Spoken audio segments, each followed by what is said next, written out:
I watched my first race yesterday. You're on the team, kid. It's orientation day.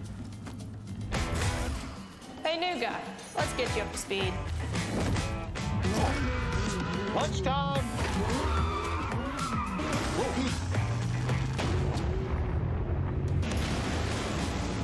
Your workspace is ready. Looks like you got a corner office. Be part of something greater. Toyota. Let's go places.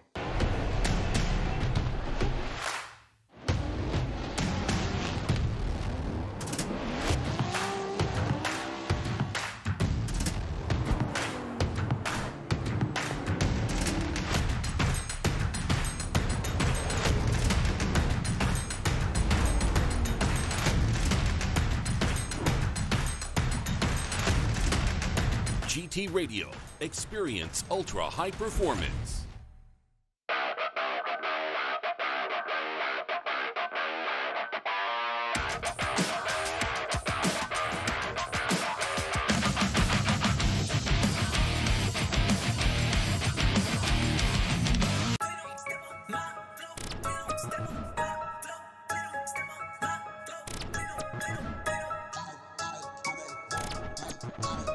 This is Tuerck Motorsport. Driving too fast, I don't wanna wait. We driving the days, we stepping in late. Nothing but blind and real the tape. Let's be alive and we gonna skate. Let's be alive and we gonna Holy skate. You wanted to ride, you wanted to ride.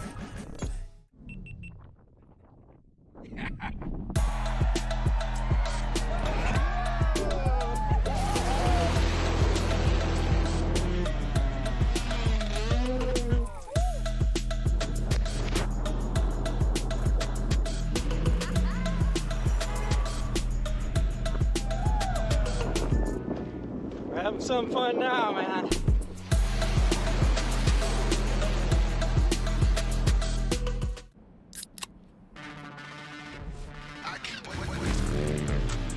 Rockstar energy gets me energized so I can go out and send it. Hustle on.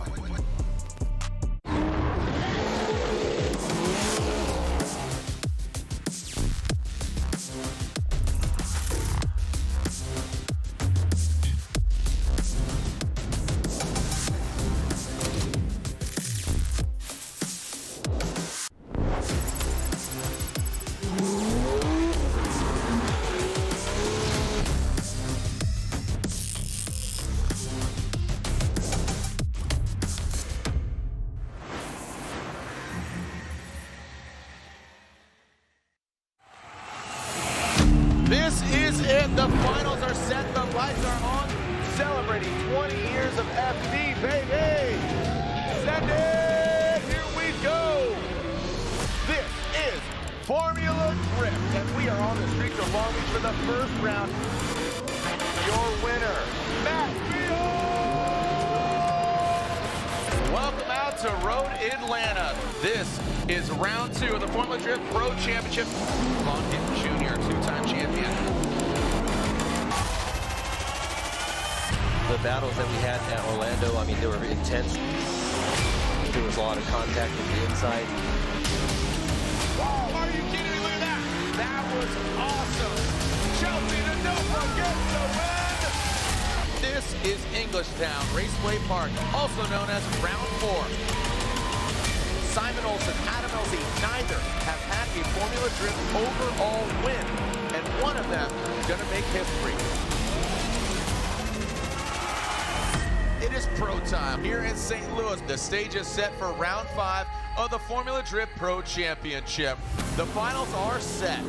Bakchis against a new points leader, Aasbo. Come on, boys, send it! Bakchis initiates in that first outside zone. Aasbo cutting through that smoke line. Bakchis gets the win. Who's gonna get the victory here at Evergreen Speedway? We've seen 5 previous rounds, 5 different winners. Aasbo is leading the pack. Chelsea Denofa, Dylan Hughes, the local boy, is gonna put it down for his town. Oh, doctor, they go off course.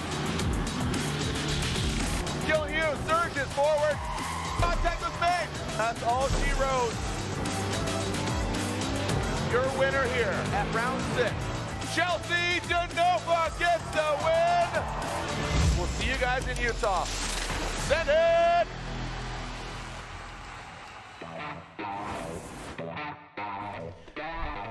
Wow, look at this backdrop. It bears repeating. Welcome out to Utah Motorsports Campus. If you're watching from around the world, welcome to round 7 of the Formula Drift Pro Championship. UMC, just outside of Salt Lake City, playing host to multiple motorsports, at one time the longest racetrack in the United States of America. Here we are entering the top 16. We saw qualifying for both Pro Spec and Pro Thursday. We saw Pro Spec, a champion be crowned in Ben Hobson. And today, in just a little bit, we'll find out who wins here at round 7 of the Formula Drift Pro Championship. This is Type S Elevated, presented by, that's right, Get in the Zone, AutoZone. And we're getting ready to introduce you to our top 16 drivers. But before that, I would like for you to pay attention to the young men and women. They're in the blue shirts. They've made a commitment to serve in our United States Air Force. So to honor their commitment, would you please stand while Second Lieutenant Nick Kowalski from the 368th Recruiting Squadron administers the Oath of Enlistment. Raise your right hand and repeat after me. State your name. Do solemnly swear that I will support and defend the Constitution of the United States against all enemies, foreign and domestic, that I will bear true faith and allegiance to the same, and that I will obey the orders of the President of the United States and the officers appointed over me, according to regulations and the Uniform Code of Military Justice. So help me God.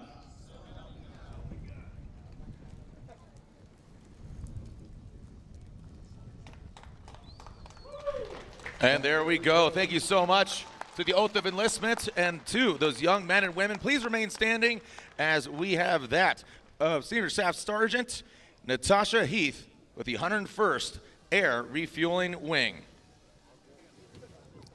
Oh, say, can you see by the dawn's early light what so proudly we hailed at the twilight's last gleaming, whose broad stripes and bright stars through the perilous fight o'er the ramparts we watched were so gallantly streaming, and the rocket's red glare, the bombs bursting in air, gave proof through the night that our flag was still there.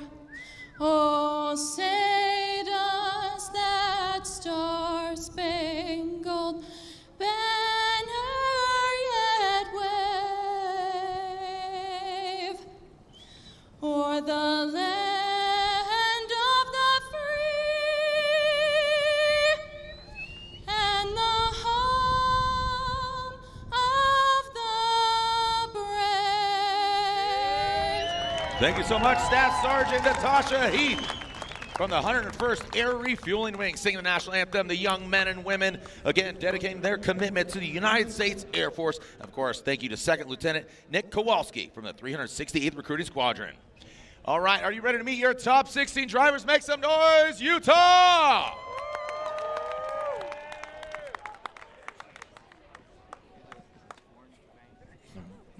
And here we go with our first car parked. That's right, piloting that Nicholas BMW. He is on those GT radial tires, come from the PNW. Make some noise for Travis Reeder.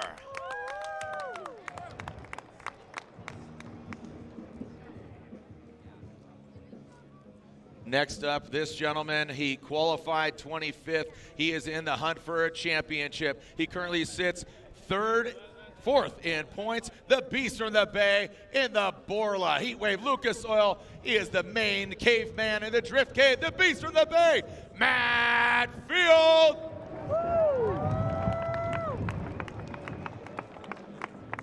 He has unlocked some more horsepower.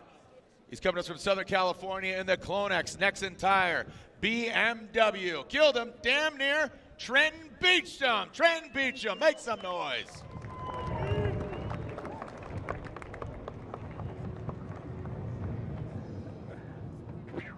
Next up, coming all the way from the Dominican Republic in that LTH Mobil 1 Toyota GR86, Dominican's finest, it is Jonathan Castro.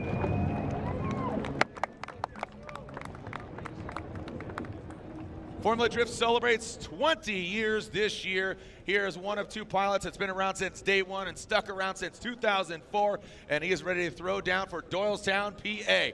He is a three-time champion pilot, that all-new Nissan Z with NOS energy drink running through the veins. GT radial, make some noise for Chris the Force Forsberg.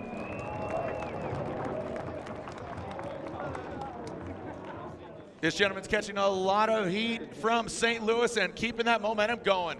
Up Garage ISR Performance GT Radial Jerry Yang Racing VR powered 86. It is Kazuya Taguchi. This gentleman currently has 2 wins in the season and has the points lead coming into this round of competition. He pilots that Pennzoil Mustang RTR Spec 5 FD on Nitto tires. It is Chelsea Denofa.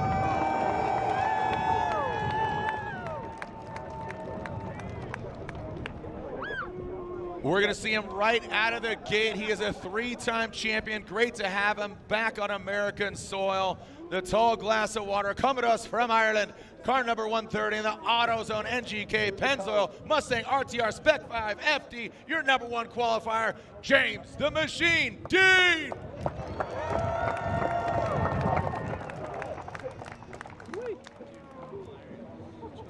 Our next pilot, he is currently sitting 3rd in points. Just 40 points coming into this round behind the leader. He's in that Field Suspension GT Radial S15. It is Enemies Ori Bakchis.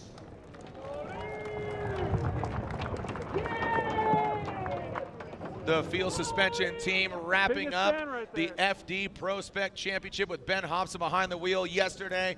And now, again, Odie sits in 3rd. This pilot currently sits in 5th place. Coming to us from Norway, some more Field Suspension GT Radial for your diet. Make some noise for Simon Olsen.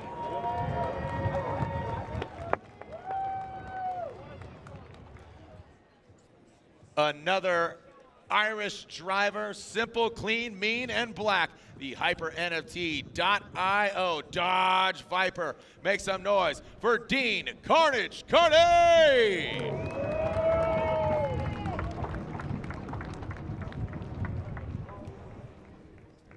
Our next driver, the youngest driver here out on track right now, 19 years old, from Las Vegas, Nevada, piloting that United States Air Force Pedal Commander BMW High Flying Soren, Brandon Sorensen.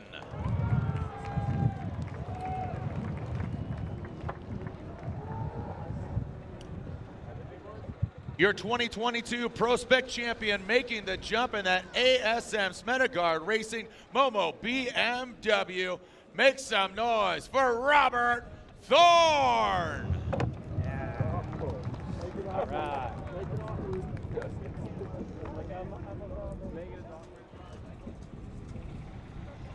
The pride of Brazil out here on track. I don't know if that's going to be able to compete amongst the field of drivers with that golf cart. I'm assuming the JDM Supreme Diego Higa machine will be out here on track in just a moment. You see the green, yellow, and blue flag around his shoulders. Make some noise for Diego Higa.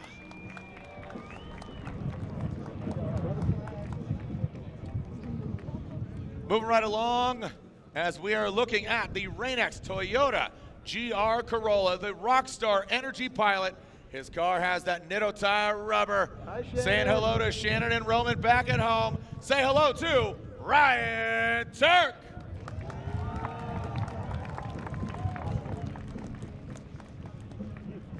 He is your 3-time and back-to-back defending champion, 21, 22, and some years before that. Can he be your first ever 4-time champion? He comes into this round of competition sitting second in points, barely, and he's gonna come down to Irwindale, or is he gonna make a statement here? The Rockstar Energy Pilot on Nitto tires, the Toyota GR Supra. It is Frederick, the Norwegian Hammer, Aasbo. There are your 16 pilots, 15 machines, and a golf cart. Who's gonna come out on top? Who is gonna get the win here? Just outside of Salt Lake City, Utah. My name is Jared Deanna. Thank you so much for joining us. We're going to go live right now around the world. We already are live. We're going to go on MAV TV as well. And again, show all the fans what drifting is all about. Formula Drift, the premier international drifting sanctioning body. The international affair from drivers to vehicles to engines to personalities. Thank you so much for joining us. Ryan Sage will be joining me up here in a little bit. Are you ready to send it, Utah? Thank you so much for joining us. Round 7 of the Formula Drift Pro Championship. Remember, one more round left. Taking a look at Frederick Aasbo, second in points. Getting a little dab from his Toyota and Rockstar teammate, Ryan Tuerck. We'll get these cars back up to the line. But I'm joined by a special guest up here. And again, your name, sir?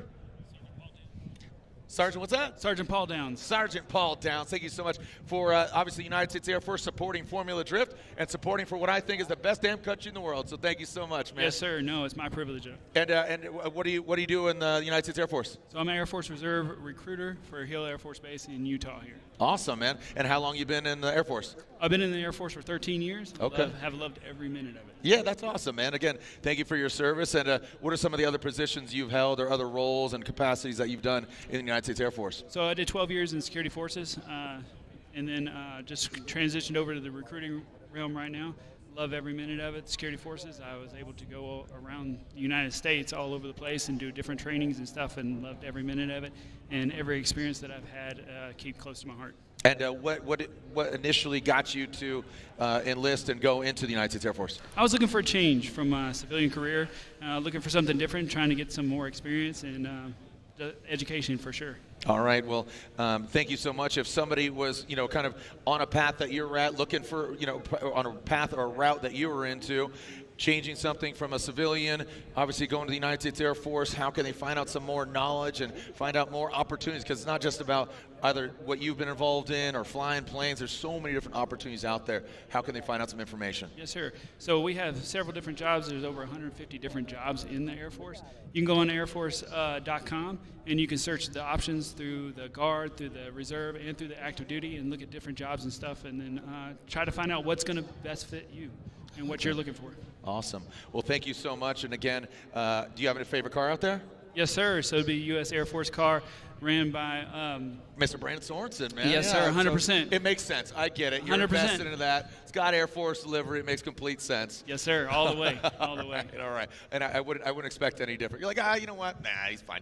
Thank you so much for joining me. Now you get to kick back and enjoy the show. Have you ever been to Formula Drift before? Yes, sir. Actually, this is my third race to be in. Oh, really? Yes, sir. Oh, well, shoot. Thank you for joining us, man. So I appreciate again, it. thank you. Thank you to the United States Air Force. Our United States Air Force opening ceremony has concluded. And guess what? Next stop on this party train, we're going to pay off some bills, show you some commercials, get you hyped up. Remember, the GoPro Hero Black just launched this week. Get some gear, buy a good time, grab a Rockstar. We're about to send it here at Utah Motorsports Campus.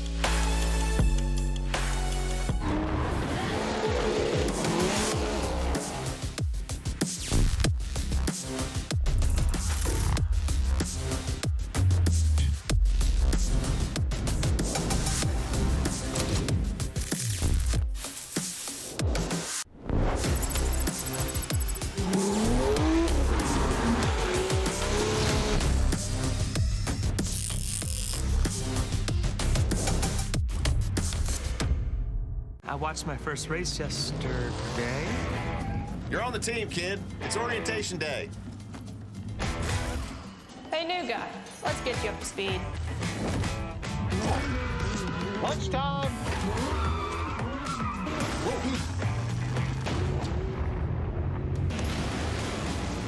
Your workspace is ready. Looks like you got a corner office. Be part of something greater. Toyota. Let's go places.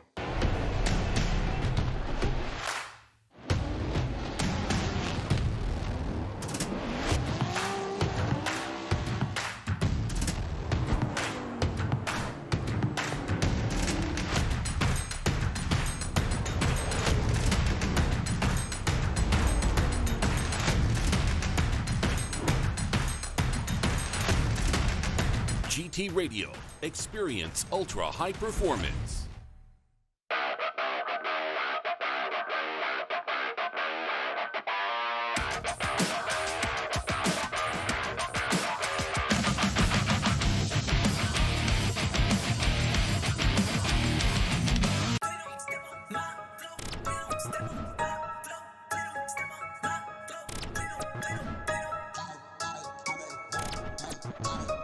This is Tuerck Motorsport.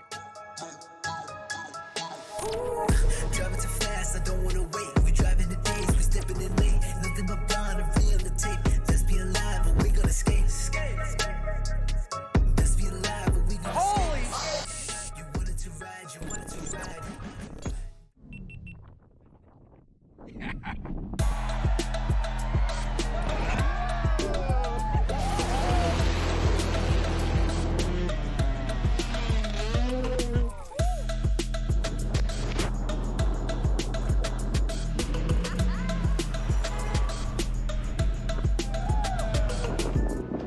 We're having some fun now, man.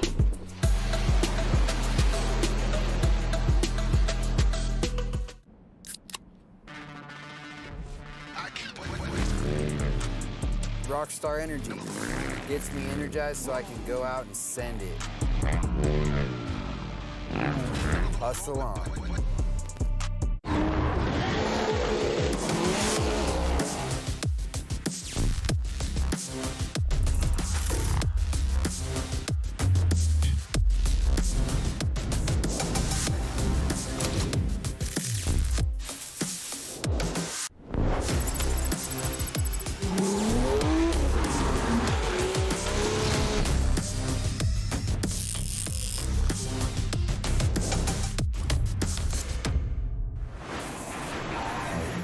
Well, we are getting prepared as we look at Frederick Aasbo again sitting second. Ryan Tuerck, not really part of the championship, basically the championship conversation, but we are looking overall at the pits. And again, the fans, they're educated. There's a second time, and already they know that here at the elevated event, Touring Type S Elevated, presented by AutoZone, that's, sometimes you just want to come for the 16, all killer, no filler. But Ryan, taking a look here at this track, very unassuming. One inner clip, 3 outer zones, and we are already seeing, some really great, fantastic driving, high-level driving, car placement. With a simple track like this, you really got to put your car in the right place. Yeah, absolutely. I mean, I think one of the things that we learned last year that informed some of the decision-making coming into this year is that obviously it's a very, very high-speed entry, right? And we've got that one inside clip. The new outside zone 2, for me, is the most kind of interesting change in the whole dynamics, because previously we had an inside clip kind of on the middle of the course. Now the drivers are being pushed to the latter side of the course, all the way to the edge. And we've seen more than a handful of drivers not get that timing right. As Jacob mentioned in the earlier broadcast, it's one of the reasons why we have that crane up there, so the drivers have a visual marker that they can look at.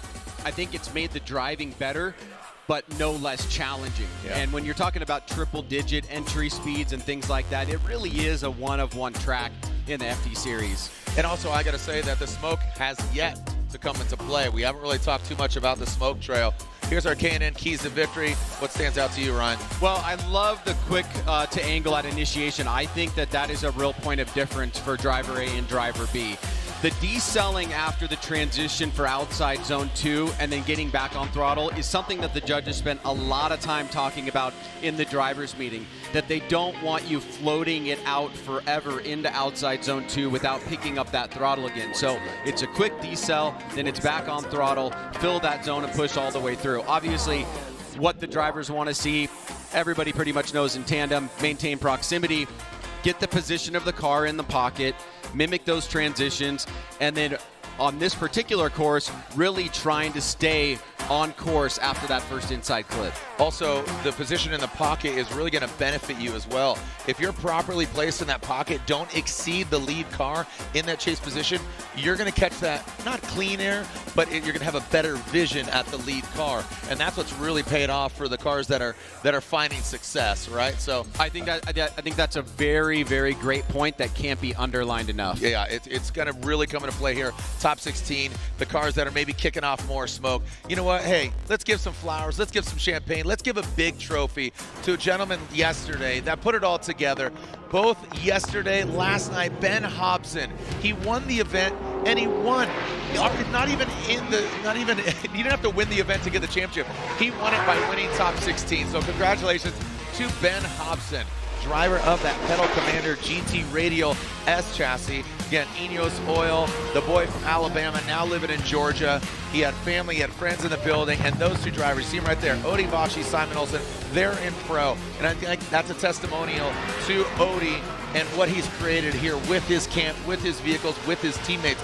Both in pro spec, 2023 champ, Simon Olsen in 5th, and then you got Odie Bakchis sitting in 3rd. Come on now, son. It really is amazing. And one thing I think to kind of highlight here is that last year we had Robert Thorne, kind of came out of nowhere, did tremendous in the overall competition, decided to jump to pro. Robert didn't necessarily have the path that, say, Ben Hobson has. Ben Hobson has got a direct relationship with Odie Bakchis. If he wanted to make that jump, as is his right as one of the top 3 drivers in pro spec, he could do that. Now, I don't know what his intentions are. I'm not sure how many people are going to jump up from pro spec, but he was a standout performer this year, did great across many different events, and because you only have 4 to deal with, when you are standout at 4 events, it says a lot about your preparation, your driving skill, and all the things that go into being a professional drifter. He won 2 events, 2 out of the 4, so that goes to tell you. And I think, honestly, and I had this conversation with Jacob, that, and Matt Sopa, I think it's harder to be a pro spec driver and win a championship because every turn and burn counts. Every round counts. Obviously, it's concentrated. So for him to win 2 rounds, congratulations to him. Robert Thorne comes from the traditional road race world. I know he's got a lot of fans cheering him on from around the globe. Super stoked for him to go to pro spec to pro. I think it's a great jump. He's still on a steep learning curve being that traditional racer, but I love that because that's obviously he's taking that back to his to his grid life events, to his track events. And he's saying, dude, I'm having a blast over here. It's competitive, it's aggressive, it's awesome. Drivers' Championship, let's call it 1.5 rounds left. Irwindale after this. Shaping of the champion that is 2023. I mean, if you wanted to pull out of that something of significance that's a talking point, no matter who wins the championship on that leaderboard, it will be historical. Because for many of those drivers like Denofa, Bakchis, Field, and Olsen, that would be their very first championship. For Frederick Aasbo, I believe it would make him the GOAT of Formula D because he would have 4 championships. And that's hard to argue against for him being the GOAT at that particular moment. So no matter who goes, and it does go further down, right? We've got quite a few guys that are within 100 points, could mathematically play a big role depending on how the competition shakes out this weekend. Yeah, so, all right, well, the stage is set. We are about to party here in Utah, this massive Utah Motorsports campus. I'm Jared Dienda, Ryan Sage. We're going to be your tour guides. We're going live around the world on MAV TV as we are live on the internet, so thank you so much. Don't go anywhere. When we come back, we'll be seeing things kicking off here at round 7 of the Formula Drift Pro Championship. No cap, I'm real. The plastic bars from a copy my steel. Got my heart, no.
We're having some fun now, man.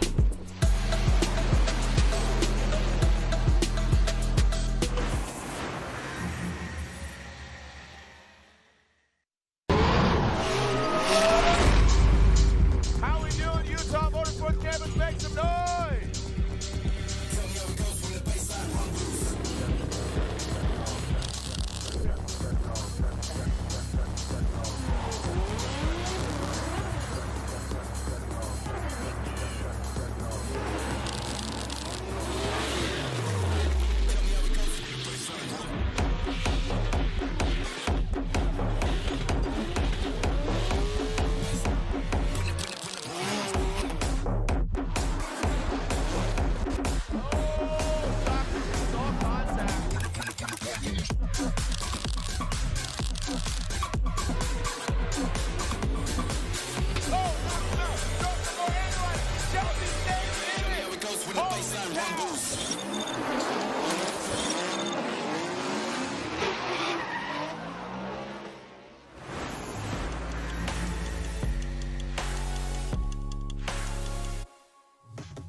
Welcome out to Utah Motorsports Campus. We've been partying just outside of Salt Lake City here at Utah Motorsports Campus, UMC, Grantsville, Utah to be specific.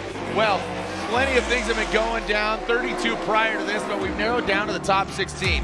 This is Type S Elevated presented by AutoZone, and we are seeing wheel-to-wheel, head-to-head action, and we are seeing who is going for a championship. This is round 7 of 8. And we have some leaders. We'll break it down for you as the day progresses. We'll get you home before dinner time. We're partying here at this high elevation. We're 4,400 feet up in the sky. Taking a look at Odi Bakchis going against Vaughn Gittin Jr., two-time champion. Odi Bakchis sits 3rd in points. My name's Jared Deenda. Joining me, Ryan Sage. Ryan, we've had an action-packed day so far, but here we are down to the 16. Yeah, and I feel like last year at this time, the tenor of the championship was, hey, it kind of looks like it's going to be Matt Field. Ooh. And we saw Matt Field start to have some problems in this round. And that opened the door for Frederick Aasbo going into Irwindale. Now we've got a slightly different situation. We've got Chelsea Denofa with the lead in the championship. Aasbo and Bakchis are right there, but there's at least 7 or 8 athletes that are within 100 points that are probable to be in the mix depending on how things happen here this weekend. I mean, we could even go further than that, but this is such an important event overall. It's the last event we have before we get to the finals. Trying to rack up as many points as you can going into that last round is of utmost importance. This track triple-digit speeds, easy for me to say. So excited here, so much fervor. Again, it's hot, the sun is baking us, but triple-digit speeds on entry. I'm Jared Deenda, voice of Formula Drift. Ryan Sage, president and co-founder of Formula Drift, joining me here in the box. And again, we talk about, you know, every round counts. Here we are at round 7 with 1 round left. And we always talk about the championship, even at round 1, just out of the gate, because we just know how much talent truly exists, and at every turn, you could make them or break them. Talking about points in your car even.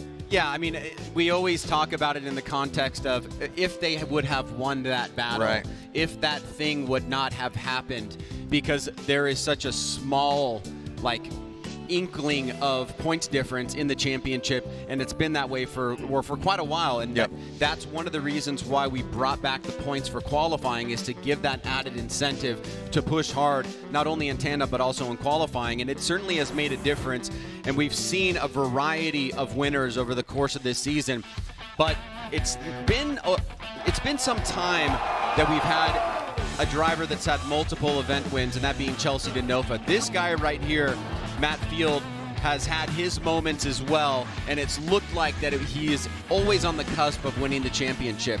He may still very well do that, but he's got some work ahead of him. Yeah, Matt Field had redemption there, you know, coming from last year, getting second, but Vaughn Gittin Jr. celebrating 20 years.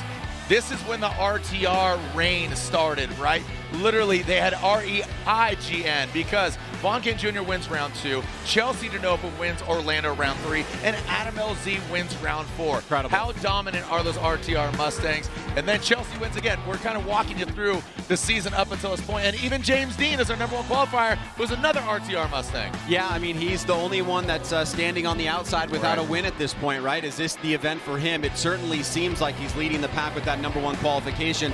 Adam LZ taking that win in New Jersey was a huge moment for him. It was the last event that he was meant to compete at, I believe, this year, and he was able to knock it out of the park. And then as we moved on to St. Louis, we saw Odi Bakchis have that resurgence. Hey, don't forget about me, guys. I'm fighting for this championship too. And then Chelsea Denofa goes against Dylan Hughes in the finals in Seattle, our most recent. I love Seattle. That track, I call it the funnel track. It starts out so aggressive, gritty, big bank, and it narrows down to the power alley, and then it's just a quick little turn at the end that goes towards the wall that can ride off your car. But guess what? Chelsea Denofa came out on top. He has 2 wins this year, and that is why he is your points leader coming here into Utah. Before we go to our start line with our ACT track conditions report, brought to you by ACT Clutches, celebrating 30 years of clutch performance. Champions choose ACT. Lorette Nickel, another member of broadcast team. Jared, thank you very much. Travis Reeder and I are just down here talking about the track conditions, and a lot of drivers are having a hard time staying on the track in both outside zones. So I wanted to get your insight to why that's happening. Yeah, traditionally here, because we're at elevation, the cars make less horsepower, usually make a lot more mechanical grip at this track, and especially when the temperatures get cold, the traction goes up. But this morning, for some reason, the track was a lot looser than we expected it to be. So with the fact that we can't make a lot of horsepower up here at 4,400 feet, we kind of have to get creative to get into the zones. But also, if you go just that sliver too far, you get sucked into the dirt. So it's kind of not what we expected today, but we're kind of winging it and doing the best we can. Right. And you said in the outside zones you can't see the edge of the track. Yeah, as soon as the paint goes away, it's kind of hard to see where the track edge rolls over. And as soon as you put one tire off in either 2 or 3, it really just wants to suck you in and you start chucking rocks, car does a wheelie, all that kind of stuff. So we try to avoid that, but the judges want us on the outside line, so what can you do? And to add to all of that, you're down 15% on horsepower? Yeah, roughly. My cars make a lot of power. I'm roughly 850 at the tire at sea level, and up at 4,400 feet, we account probably 12 to 15% loss. So my car takes a hit pretty hard here, so I'm pretty much driving flat out and doing what I can. Well, Travis Reeder told me exactly that he's just going to put his go foot down to the ground, and we'll see him battling against Frederick Aasbo next. Guys. Thank you so much, Lorette Nickel, again with that ACT track conditions report, brought to you by ACT Clutches, celebrating 30 years of clutch performance. Champions choose ACT. Our first battle of top 16, 6 championships between the two of them. James Dean lives in Ireland, a little bit of a hiatus. I don't know if you know, the world is shut down. Well, Chris Forsberg, originally from Doylestown, Pennsylvania, now living in Southern California. So you have on the left, 3-time champion, AutoZone Mustang RTR. He is ready to rock. He is James the Machine Dean going against 3-time champion Chris the Force Forsberg. He is ripping that NOS energy drink, all new Z. So here we go with our first battle on deck. James Dean will lead. He is your #1 qualifier. He goes against Forsberg, who's going to be chasing him down here on run 1. James Dean initiates. Some parts go flying off. Looks like a little bit of a bumper there. Past that inside clip, James Dean wraps around, and Chris Forsberg just nudges it over. Here we go to the first outside zone. See triple-digit speed going on initiation. Now, James Dean goes way off course.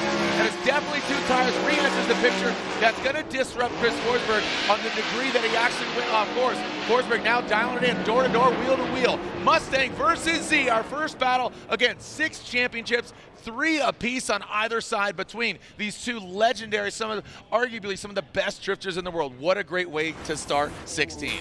Well, Dean looked like he was starting to gain an advantage on Forsberg, generally speaking. Great job on that inside clip. He's got a little bit of distance here, and you can see Forsberg is just a slightly bit tighter on this second outside zone. But then there goes Dean, 2 tire drop.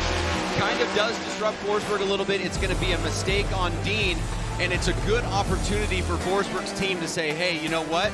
Let's evaluate the mistake that Dean made. Let's look at what we need to do in our lead run, and can we take home this victory? Meanwhile, James is going to have to do what he does almost better than anybody in the world, and that's be that incredible chase driver that puts tons of pressure on the lead. You know, but you have to take into consideration, you know, James is, I hate to say it, finally hitting his stride. As we talked about on the front of the show, these Mustang RTRs are so dominant because there are 3 Mustangs, 2 of which are doing the entire season. This gentleman right here, James Dean, and your points leader in that Pennzoil RTR Mustang, that's Chelsea Denofa. Taking a look at our Drivers' Championship, you could see the separation of the points top 5. Again, 100 points for first, so do the math. Mathematically, Dylan Hughes is out. James Dean, you know, he's multiple points back, so mathematically it's going to be a stretch. Some crazy things would need to happen. You see Forsberg sitting 9th. He'd love to jump up overall in the championship, but again, those RTR Mustangs, you got James and Chelsea doing an entire season, a split season between Vaughn Kitten Jr. and Adam LZ. Adam LZ, I know he's over in Poland right now, but Vaughn Kitten Jr. knocked out earlier in 32. Vaughn Kitten Jr. got taken out by Odie Bakchis, who is really part of that championship conversation, Ryan. Yeah, I'm really looking forward to the second half of this battle because I don't think Chris can take it easy here. I mean, James did have that mistake. He made it look good. Clearly, it's a 2-tire drop, but we've seen so many crazy things happen at just this round alone. You pretty much have to go 100% every run.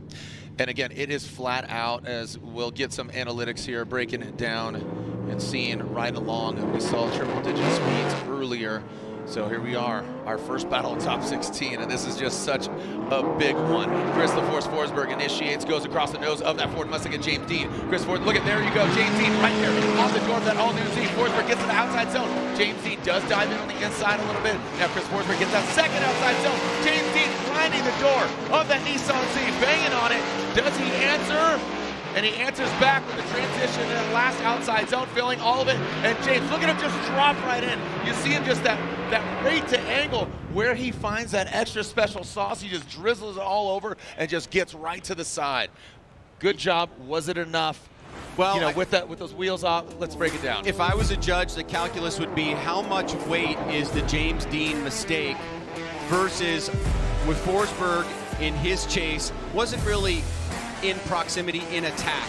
James was in attack at multiple points during this run, staying right above the smoke line, good positioning, trying to gain as much proximity and also the duration without making contact. I mean, it's precision driving from James. Couple little mistakes, but they're aggressive mistakes, and so that's what the judges are going to be looking at, is the weightiness of James's mistake in the lead 2-tire drops versus how well he did in the chase position. It's always sensational to see you know, an amazing chase job, but you can't have a good chase job unless you have a good lead run.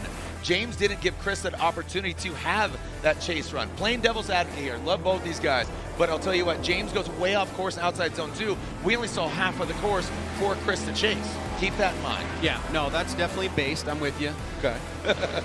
And again, it's just, I love the aggressiveness of his chase job. But look at, James goes off.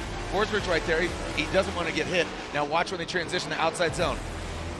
I mean, you know, James, very aggressive, very close. Forsberg, he's, you know, a car back. James, obviously closer. So, again, if you start segmenting out initiation, which we love that quick rate to angle, which you mentioned on top of the show, inside clip 1, and it's just one nice big fluid outside zone 2 to 3 with that transition. Every time we get a side-by-side, we know that there's a deeper analysis being done by the judges, because usually it would go, the score would go right in. So I think they're thinking about a lot of the same things that we are in terms of measuring the weightiness of mistakes, the great proximity, the fact that, yes, maybe Chris did not have an opportunity to chase until halfway through. So this is all very much, you know, above board. Yeah, I mean, such an amazing side-by-side here. That is James Dean leading on the left. He pilots that silver and blue Ford Mustang. And then on the right, that's Chris Forsberg. He pilots the black, orange, and blue. If you're just joining us here, first time drifting, we got to educate you. You're like, what is going on here? It's not about getting across the finish line first. It's not about the checkered flag. It's about line, angle, style. We have 1 inner clipping point, 3 outside zones. getting out there. Lead car adhering to the judging criteria. Do it line angle style. We talked about that. Chase car needs to utilize that lead car as a moving clipping point. Here we are in the Royal Purple Top 16. Do we have a victor? Slide him left for James Dean, right for Chris Forsberg, and Chris Forsberg gets the win. And Ryan, that's what I was talking about. Yep. As dynamic and awesome as James Dean chase run was, I don't think Chris had the stage in order to show his absolute talent as well. Hats off. But what do you guys think? James Dean, Chris Forsberg, make some noise. Do you agree with that call, Ryan? Yeah, I think it's fair. I mean, 3 tires off is an incomplete. James got relatively close to that. He did make it look good.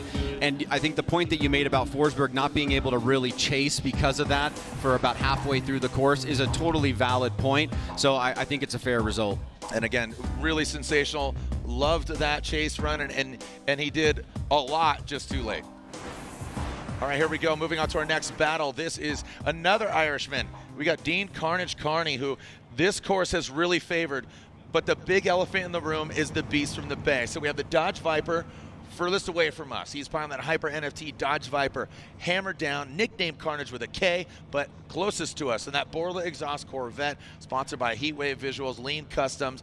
Again, you can see the Forge Star, the bright white wheels. That's really going to highlight, if he makes minimal corrections or if he makes wild corrections. GT radials on the corner. But Matt Field, notably, he currently is in the hunt for a championship as he currently sits 4th in points. So again, about 40 points behind our points leader coming in. And technically tied because Odie also is 40 points back. There you go, thank you very much. So 3rd and 4th. So here we go. Look at Dean Carney going across the nose of that Corvette of Matt Field. Past that inside clip, filling that outside zone, transitioning into this second outside zone. Now this is the big one. You want to fill all of it. This perspective doesn't really show you the exact placement of the car, but you're seeing the proximity now, transitioning into that last outside zone. I told you this track really favors Dean Carney's style. And then Matt Field surges there towards the end. So a good battle. Want to see different angles. Like I said, that second outside zone is so massive. Seeing with them coming, their nose facing you, you don't see the exact placement of it. But a great result for that gentleman. Chris the Force Forsberg advances on, but let's take a look at this battle. The U.S. Air Force replay. Yeah, here we go. Dean Carney in the lead. Nice snap there. Great initiation. The rate to angle was pretty good. Goes a little bit wide, but the judges are allowing for that to be part of the in qualifying. That was essentially okay, allowing to use the rumble strips to go off track. Matt Field right here, a little bit of adjustment on the transition to outside zone 3, but then he gets his grounding, his bearings, and he's right there in the attack. Now let's take a look. This is right underneath the lift where the flag is, and you can see Dean does a great job filling that second outside zone, getting in early. Here comes Matt, trying to stay out of that smoke line. He doesn't want to get lost. Makes that little tiny adjustment. I think this is a good start for both drivers overall. And the question's going to be is who's going to be the standout driver after run number 2. All right, there we are seeing Chris Forsberg working it out. We'll ideally have some words with him. Lorette Nickel, the other member of our broadcast team. Again, my name's Jared Gienda. Right next to me, Ryan Sage, president of Formula Drift. Bring him in for top 16 and wrap out our 3 judges. Thank you to our judges. From Japan, Robin Ishida. From Canada, Ryan Lontaine. American judge, Brian Eggert. We have a rotating judging, basically cast of characters. Chris Ewell will join us in Irwindale. Don't know which one's stepping out, but we will be seeing Sean Adriano, our driver steward. Patty G up in the box, letting him know. Can hear a little bit of dialogue there. And this is how the bracket works out. So again, you can see James Dean getting taken out by Chris Forsberg. And again, we go from 16 to 8 to 4. 3rd place is decided by the loser bracket, who is the higher qualifying driver of the 3rd place battle, right? So we don't have a 3rd place battle. And then, of course, the finals.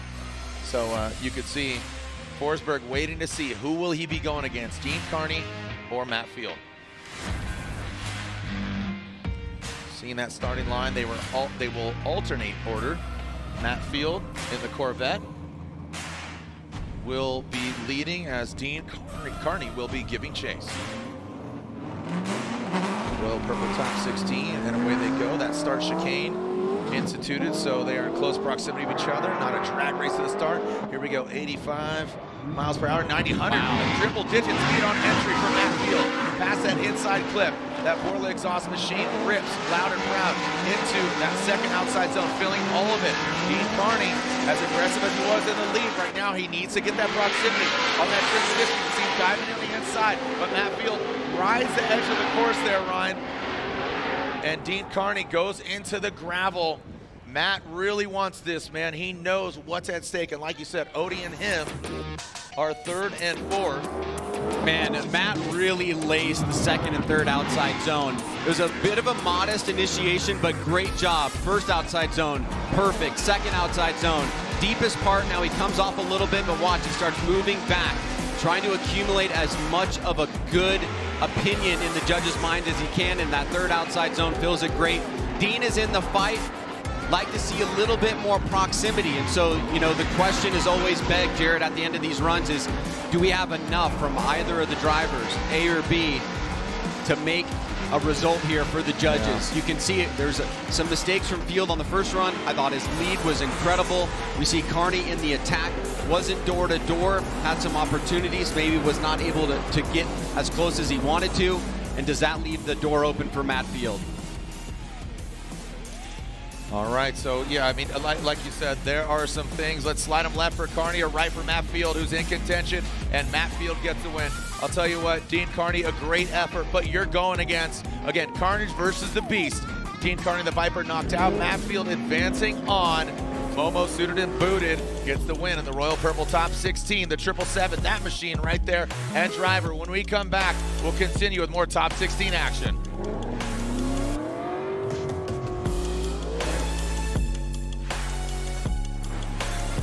Link ECU.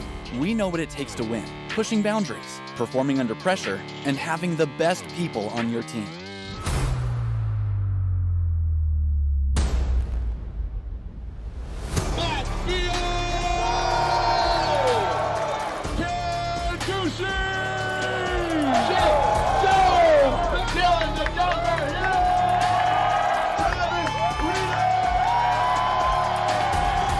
Link ECU, the performance, reliability, and power to get to the podium. One bottle, so many great things. When your engine reaches 75,000 miles or more, like on this truck, years of carbon buildup leads to reduced fuel economy, increased wear, poor acceleration, and higher emissions.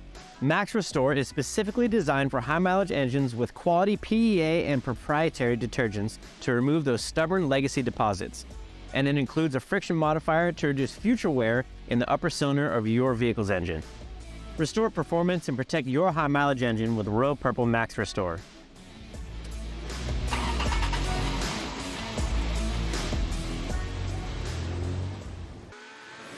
Fordstar, Euro, import, American, with bold colors and custom fitments.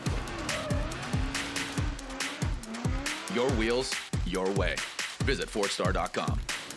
I watched my first race yesterday. You're on the team, kid. It's orientation day. Hey, new guy, let's get you up to speed. Lunchtime.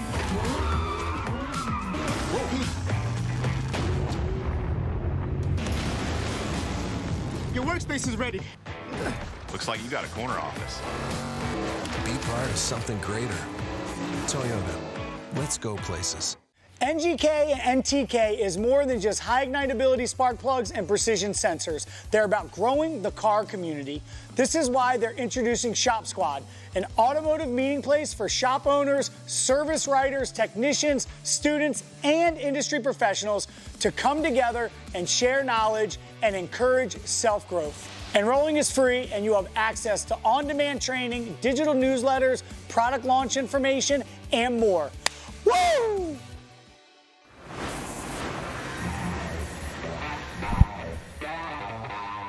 All right, we are moving on to our third battle of the Top 16. We are a quarter way through our Royal Purple Top 16. Ryan, Forsberg's in, Field's in, Field, hunt for the championship. That is a massive thing. He hasn't got to the top 16 in the last two rounds. Yeah, he exploded onto the scene right in 2023. Got the win in Long Beach. He's had a couple good finishes outside of that. Englishtown, I think, was his best result after Long Beach. And he's right in the mix, right? He's 40 points back. He's tied with Bakchis.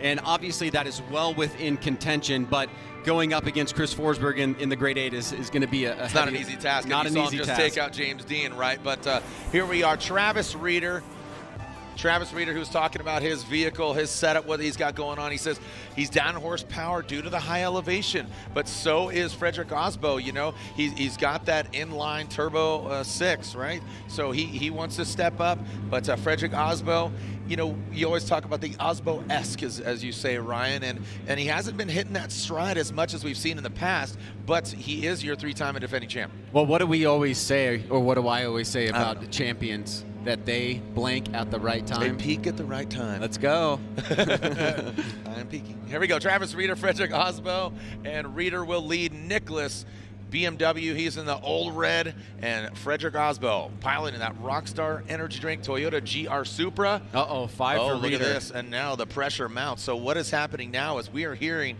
and just as I said, Reeder feels like he's down on power. He calls a competition timeout. Now Reeder in that BMW, this is a 700, 800 horsepower BMW. Now, how did he get that power? It's an LS under the hood. So it's got that all-American motor, but these BMWs are becoming wildly popular over the years because the aftermarket is there. You know, a lot of the suspension parts are now produced. So as Travis Reeder calls that competition time out, a lot of momentum in the camp of Chris the Force Forsberg. How's he feeling down there? What's going through his head? Down to Lorette, what do you got? Well, as Jared just said, a lot of momentum going your way, and he wants to know what's going on in your head. Oh, geez. I mean, yeah. Talking about momentum, this track has a lot of it. It's fast and it's crazy. You can see a lot of guys are dipping tires off the track. I mean, even I did on my run in top 32 because you carry so much momentum going into these like big constant radius corners. So it's difficult to get the car slowed down to the perfect speed to then hold that speed throughout that radius on the edge of the track. Because obviously the closer you are to the edge, the better it looks for you in the lead position. So James has been putting it on the edge of the track all weekend long, and we knew we were going to have to bring it to him, but he pushed us just that little bit too much and got his tires in there. So it worked out for us, but we're feeling really good, really confident in the car. It's performing really well today.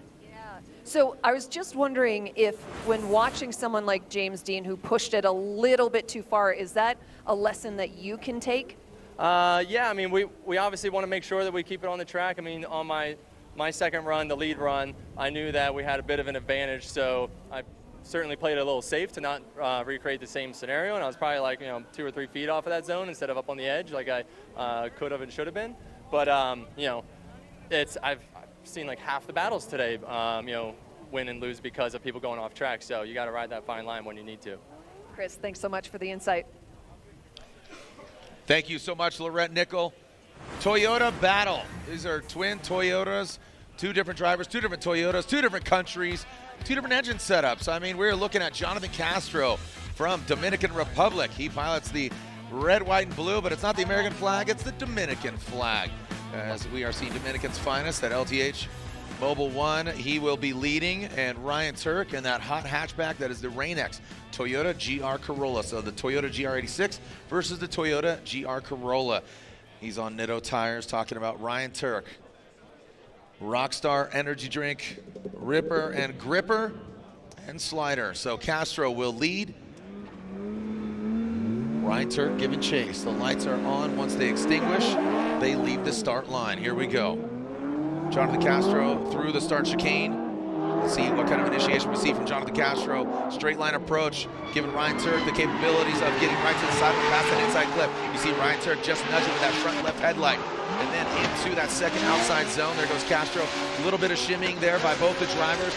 See who's going to lock and load into this last outside zone. Great transition there by Castro. You saw that right to angle, but again, there's Ryan Tuerck. Whoa, buddy! Almost get some rubber on rubber contact towards that finish line. Well, Ryan Tuerck, I'm sure, gave a little bit of a scare to his team yesterday, had to go to that second run of qualifying, wanted to put that behind him and focus here on the task at hand. Let's take a look. Castro out front as the higher qualified. Nice little initiation, not a super quick great to angle, but gets that first outside zone, moving it back around to the second outside zone. Now right here, he starts falling out of outside zone 2. Notice how quickly Tuerck picks up on that action and mimics the vehicle. That is definitely what the judges want to see. And you'll know that their spotter is going to be saying, hey, in outside zone 2, he came out, you noticed it, you attacked, now in your lead, do that better, right? Give yourself that advantage.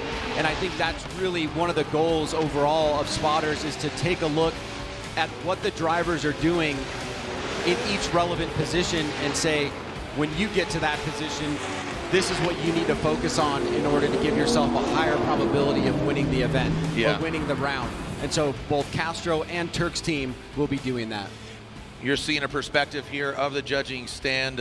Myself and Ryan Sage just here to the left of your screen. Right beyond, you see the Castro shirt there. We're taking a look at our judges. This is where they're poised. Not only are they using their naked eye, but just to the left of the judges, at request, they can take a look at different angles, back it up and reverse it, just like you've seen in stick and ball sports. But that's for their eyes only, and if they really want to point out a point of interest where it's maybe contentious and want to elaborate more on why, they can definitely reference that. So again, this is also the spotters tower, the judging stand. So if there's anything that's not really they question, but basically apply for a petition and kind of protest something, they can take a look and wrap out with the judges. So let's reverse the order, as Ryan Tuerck will now lead and Castro will give chase.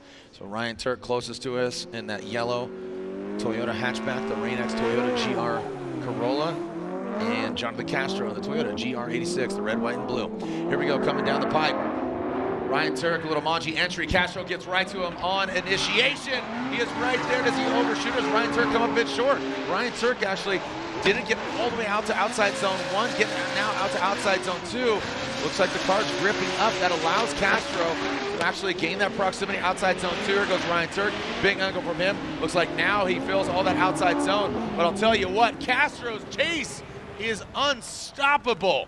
On initiation, you saw he was right there. I think that's, again, Castro notably, take a look. Jonathan Castro, James Dean, Orlando. One of the most insane runs we've ever seen. Well, you got to appreciate here Castro's approach, right? Like, he is going super aggressive on initiation. And you can see right there, there's a little bit of a bump. We see that separation. Castro realizes, hey, you know what? I need to cut the line for a second to regain proximity and start attacking Tuerck again. So I think a big part of the analysis for the judges will be looking at the first from initiation to inside clip number 1.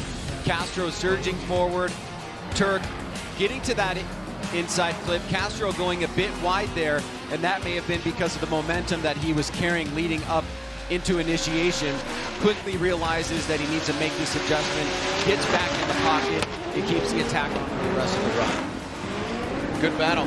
We're just progressing here, man. We started things off pretty strong. We opened the floodgates and said, hey, let's see these two 6-time collectively champions go against each other.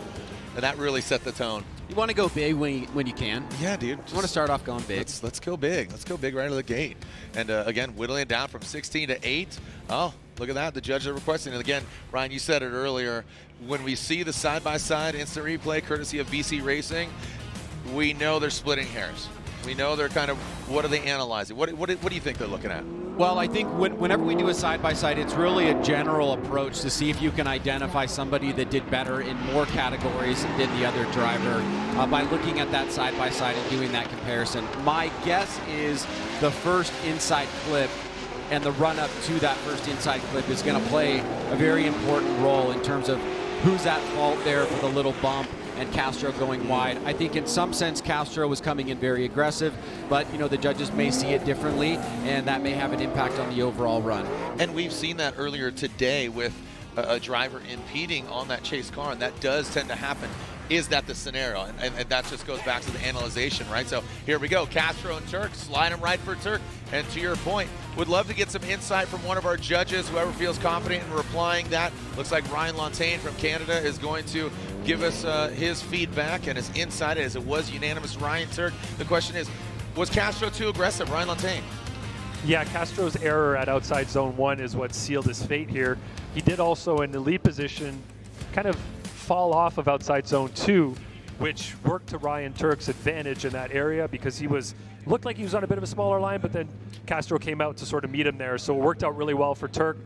But really the main error that Castro made was outside zone number 1, getting out there really early and then kind of falling off proximity and wasn't really able to get back online without making some big compromises. All right, some great insight there. Thank you. One of our judges, Ryan Lantain, amongst Robin Ishida and Brian Eggert. So here we go to the second half of this battle. Or no, did we even see the first half? No, Reeder called the competition timeout. We heard from Lorette Nickel. If you check your text messages, you'll I see. saw the rising temps. Yeah, so he's definitely having some heating issues, had to make that adjustment, felt like this was the right time to make that call. Probably was, and now we'll get back out there and see the action. All right. Exciting run here for Reeder. Competition timeout, you get 1, and that is it. 5-minute allotment. You can use it from qualifying day to all the way to the finals, but you only get 1. And Travis Reeder utilizing his. He's got that red BMW, old red, coming out swinging, but he knows Frederick Aasbo's in his rearview mirror, another 3-time champion. There's only 3, and they're all here in the building. Travis Reeder gets out to the outside zone. Not only are the temperatures rising, but the angle is rising. Travis Reeder filling that second zone. And here's what I'm talking about. Frederick Aasbo, a little bit of wavering there. That is not, as you say, Aasbo-esque. And in that third outside zone, there's the Aasbo. Oh, but Travis Reeder goes into the gravel, kicks up the gravel, and that allows Aasbo to get to the side of that Nicholas BMW. The rock star pilot, Frederick Aasbo, wavering, needs to refine that if he wants to get the win here today. And again, second in points, that Toyota GR Supra and the pilot behind the wheel. Yeah, and I think with courses like this that are very dynamic and also fast, we get to really see a wide diversity of driving skill from these athletes. You know, we go to certain courses, they might be figure eights or they might be smaller, NASCAR ovals that are manipulated in some way. This is a big, long road racing track with a huge initiation, and we're seeing both drivers having to make those adjustments, making sure that they don't crash into the guy in front of them going 103 miles per hour. Reeder there on that first inside clip gets to the first outside zone as well. Aasbo's trying to mimic here. He's on a little bit of a tighter line, but he's getting that proximity. This is where he made that adjustment you're talking about, Jared. Great job on proximity and duration of proximity. He'd like to be able to lock it in, but then Reeder goes 1 tire off, it looks like, that right rear towards the end. So both runs in the books. Do the judges have enough? There we are taking a look at Ryan Tuerck in the cockpit. That right there is Stefan Papadakis. He operates Papadakis Racing, who he's in the ear of the Toyota Supra driver, Frederick Aasbo, 3-time champ.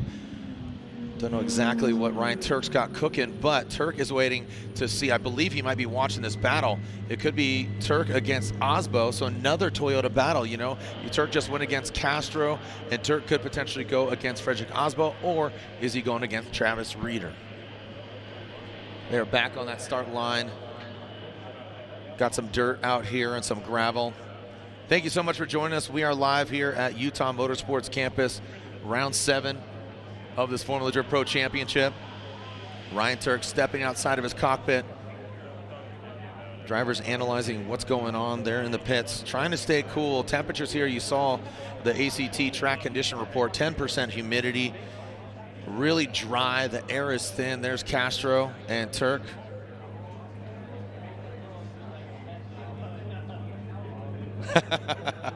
It looked like he was throwing shade or mad at him, trying to act like he was mad at him or something. I think he was joking with him. He was just watching. There it is. Now it's all smiles. Through in the second. I thought he's gonna watch out and. Oh really? Yeah, I thought he's not gonna grip up. Good vibes out here, man. I love seeing this here real quick. Sorry. Here we go. Back to the action. Frederick Aasbo out front. Travis Reeder in the chase position. Here goes Frederick Aasbo. Big swing across the nose of Travis Reeder. And then, all right, past that inside clip into that first outside zone. And there it is. Getting that fresh air. He's showing you why he is in contention for another championship. As you said on top of the show, is he the GOAT? Is he going to get a 4th championship? Will he be the first ever 4-time champion? Travis Reeder has some shimming in that chase position, but Frederick Aasbo, I mean, it was like he was on rails. It looked like a Disneyland ride. I mean, just right there, set it and forget it, putting the car in the right places. Never a doubt, just without that shimming. You know, Aasbo just does such a great job in his qualifying and his lead runs that it really does put a lot of pressure on the drivers that are competing against him. Has a nice snap, the rate to angle is really good, the line is solid and consistent, the transition from 1 to 2, he's on throttle pretty much right at the beginning of the zone, then he stays locked in towards the deeper part of the zone. Reeder is not wanting to give in at all here though. He's attacking in the pocket, keeping that proximity on, trying to take the fight to Frederick Aasbo, and it's a great battle overall between both competitors. You've got an awesome lead here from Aasbo. Right there you see a little bit of give there from Reeder as he transitions from 1 to 2. He came up a little bit shallow, but Reeder, the experienced driver that he is, makes that adjustment, gets back in the pocket, and then again right here just a little bit shallow to keep that proximity. And so the judges now have seen both runs, take both of those into the hopper and say, hey, you know, I got it. So there we are looking at the spotters. That is of both the teams. That's Reeder's spotter, that's Aasbo's spotter. That's an anxiety area over there. Yeah, you can feel it. It's so thick you can cut it with a knife. And as we take a look at our side-by-side United States Air Force replay, Reeder leading on the left-hand side, Aasbo leading on the right. Almost identical there in that second outside zone. Reeder comes out of it, Aasbo a little deeper. This is a big deciding factor right here. Yeah. You see Aasbo chase him down. Reeder has close proximity, but does the angle mimic that of the lead car? Yeah, I always like to think about, like, you know, when you're considering driver A, driver B one more time, the one more time application really boils down to how thin your line is in the middle, if that makes sense, right? Yep. If you're a very thin line judge, it's really gotta be 100% even to you. If you're a thick line judge, you might give a little bit more variance there and say, you know what, it was pretty close, it deserves to be a one more time. Or you might have a wide swath and you give a little bit latitude in both directions. We're about to find out. Thin line, thick line, give me some of it one more time. Frederick Aasbo in. Frederick Aasbo gets the win. So again, majority rules. 2 judges side with Frederick Aasbo, who's in contention. Travis Reeder got one, almost had a break there with a one more time. I just got to say, for me, it really came down to the lead run. I think just Aasbo was just more dominant, more settled, and that last outside zone, Freddie was just right there. I think when you lay down, an impeccable lead run and the chase driver isn't in the pocket the entire time or staying on the same line, it shows a little bit of a point of difference, and so I can understand the perspective of the judges there. Yes, it was very close, but Aasbo got the edge. Well, we are halfway through our Royal Purple Top 16. High fives for those Toyota boys.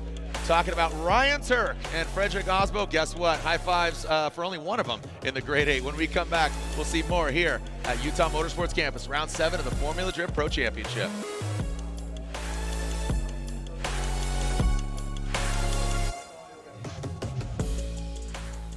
I watched my first race yesterday. You're on the team, kid. It's orientation day. Hey, new guy, let's get you up to speed. Lunchtime.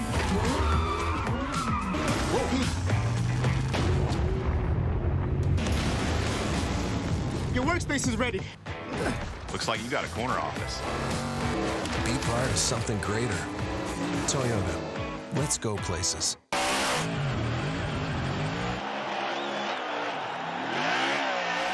Welcome to the streets of Long Beach. Look at that. It is a beautiful day here in Southern California.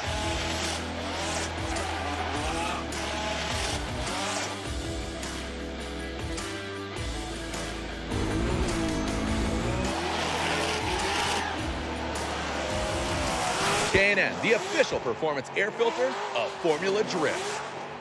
NGK and NTK is more than just high ignitability spark plugs and precision sensors. They're about growing the car community. This is why they're introducing Shop Squad, an automotive meeting place for shop owners, service writers, technicians, students, and industry professionals to come together and share knowledge and encourage self-growth. Enrolling is free, and you have access to on-demand training, digital newsletters, product launch information, and more. Woo!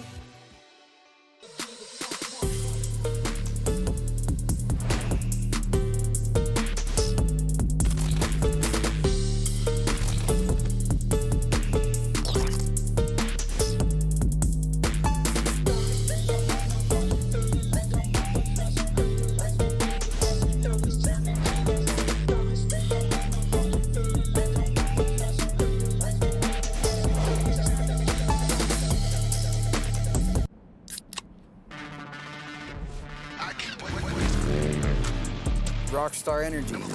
Gets me energized so I can go out and send it. Hustle on.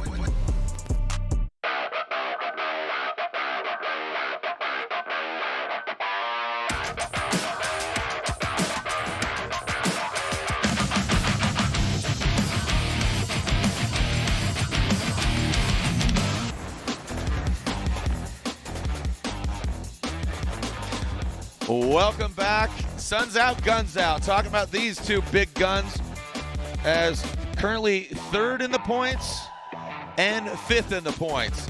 Teammates look almost identical outside of the color of their roof. The orange roof, that is Bakchis. He sits third in points. He has curated this field suspension team.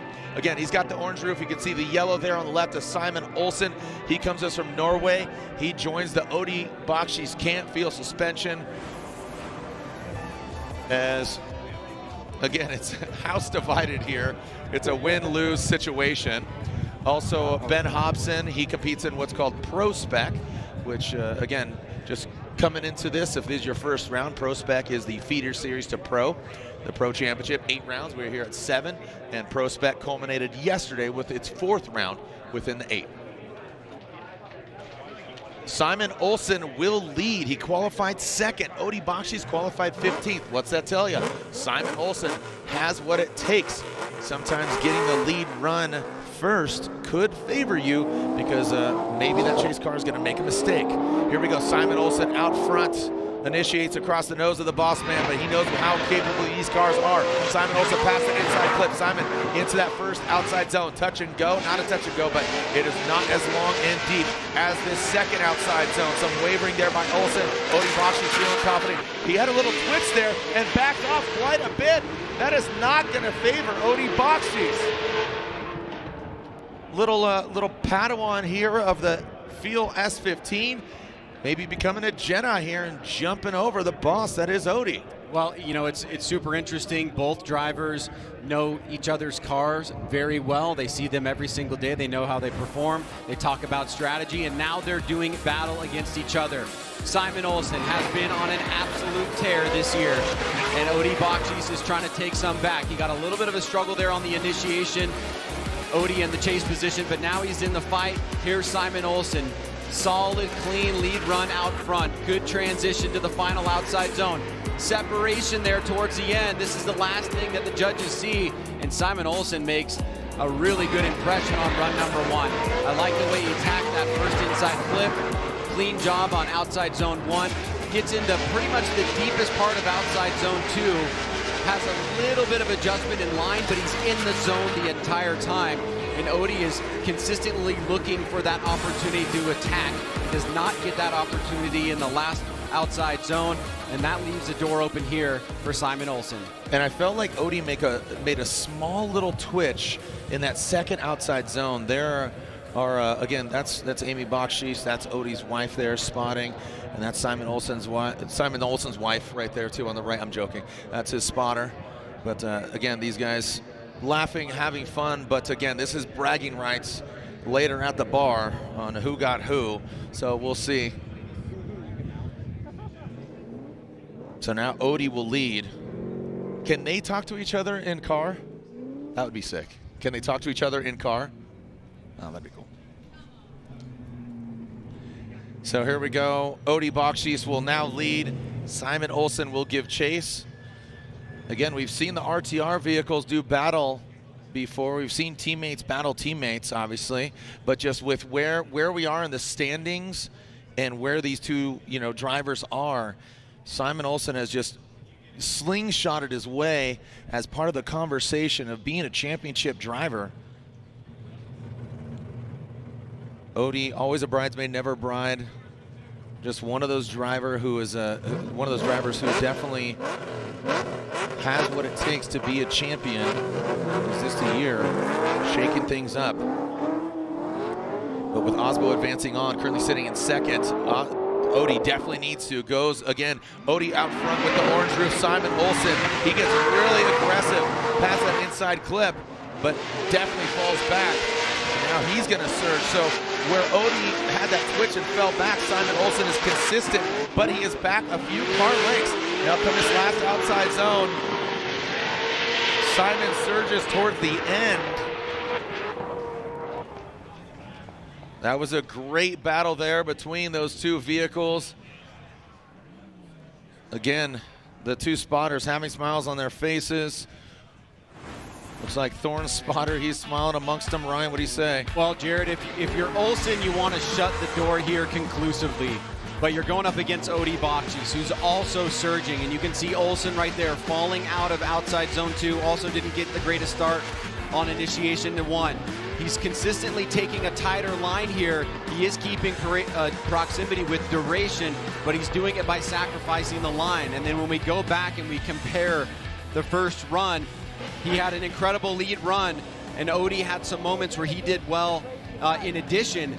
And I think, you know, there's an opportunity here for it to swing in the other direction, but you really have to look at every granular aspect of both runs and see if there's enough for a winner. Let's take a look at the BC Racing side by side.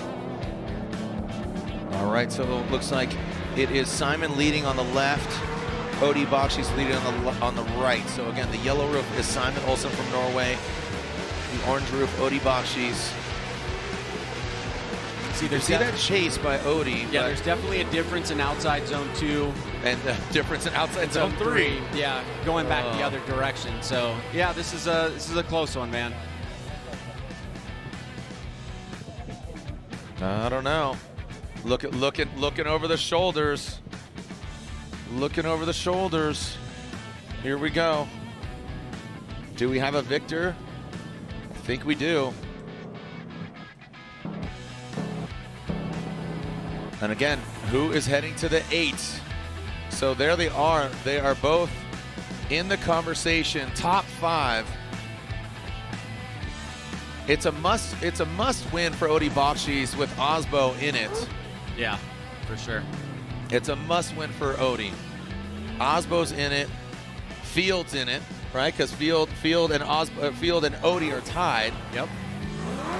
Yeah, I mean, I think mathematically. So here we go. Slide him left for Olsen, right for Bakchis, and Simon Olsen gets the win. Simon Olsen, so there it is. Olsen gets the win. Lantaine, put on your headset again. What's the edge there? That's what we want to know. What's the edge? What was the real deciding factor there? Ryan Lantaine, our judge. For me, one of the major things was Odie's initiation in the chase position. He got really slowly to angle and had a low amount of angle approaching the inner clip. And it looked like it was used to an advantage to get close to Simon because maybe he had too much of a gap there. So he made a big compromise there. And then I think Simon had good proximity through outside zone number 3, where he made a little bit of a compromise early on, but got nice and close. Whereas Odie made a bit of a compromise and was not able to get close to him as much as Simon was to him. Yeah. All right, so right there from jump, and Ryan, you talked about that initiation really setting pace and precedence for the entirety of the run. And 2 of the 3 judges, let it be known, it was not absolutely unanimous. It was 2 against 1. Our Robin Ishida said that he wanted to see them run one more time. Next up, Diego Higa, and with a very surging Trenton Beechum, found some extra horsepower and definitely is finding all the right outside zones. Diego Higa, his car was absent on driver introduction, so you wonder if his car is 100% like Beechum is finding all that HP past that inside clip into the outside zone. Looks like Beechum's right there. Here comes Diego. Really quick, a twitch there by Beechum in the second outside zone. Diego has to back off. How much is that going to disrupt Higa into the last outside zone? Beechum filling all of it. Diego got great proximity. Diego had good proximity in that last outside zone, but he was taking that tighter line, and there we are seeing Simon Olsen step outside of his car. Of course, he's going to go over to Bakchis. Well, Jared, I mean, as you know, every driver is looking for that opportunity to have a standout moment, and what we've seen from Trenton Beechum so far this year is that he looks way more comfortable, way more settled in that vehicle, and he's really looking confident overall. Diego Higa is also looking for that standout moment. Can he find his way into the Great 8? A protest overturned, got him the victory. Now he's going to try to take out Trent Beechum. Does a great job on that transition to outside zone 2, but then falls back. Very stable out front is Trent Beechum, getting to the edge of outside zone 3, locking it in, full throttle all the way around, and Higa right in the pocket there towards that final section. Here it is again. You see that first inside clip. Beechum looking very comfortable, just gets into that second outside zone with a slight bobble at the beginning, but then locks in and does a pretty tremendous job throughout the remainder of the course. As you can see, Higa there is on a tighter line. He is gaining proximity, but he's making that sacrifice. There's a look at our judges closest to you. That's Brian Egger. Brian, wave to the camera. All right, so, and we are calling a competition timeout that's for Beechum. I assume that's for Higa. Diego Higa, thank you so much. Diego Higa, broken or just comp timeout?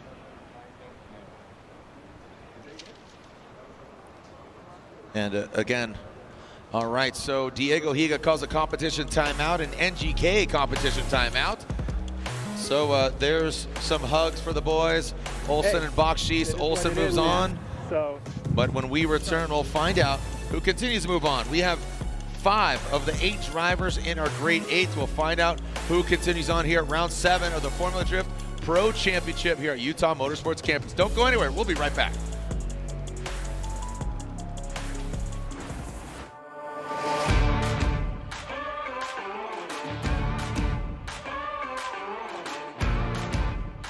When you have a lot of money tied up in your transmission and differential in your car, kind of like I do in this one, this is a must-have. Royal Purple Max Gear High Performance Gear Oil. Even under severe squeeze film conditions caused by sudden shock, extreme high loads, or low RPMs, Max Gear helps reduce bearing wear. I am pretty sure we put this to the test more than anybody else. Slippery, synthetic, and complete with Centerlick technology, Max Gear reduces wear and friction, which allows your gears to run smoother, quieter, cooler, and longer. Drift tested and ready for your gears. Royal Purple Max Gear.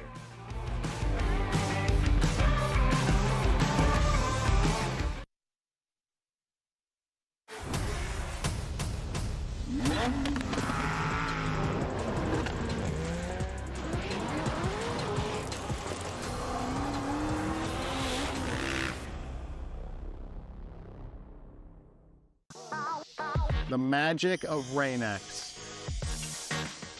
Okay, that's some serious Hollywood stuff right there. But with Rain-X Latitude water repellency blades, the magic is real. These blades apply a new longer lasting water repellency formula. The magic of Rain-X repels water from your windshield so water beads up and rolls away while you drive, giving you the clearest view possible. Treat your windshield for safer driving visibility with Rain-X Latitude water repellency wiper blades.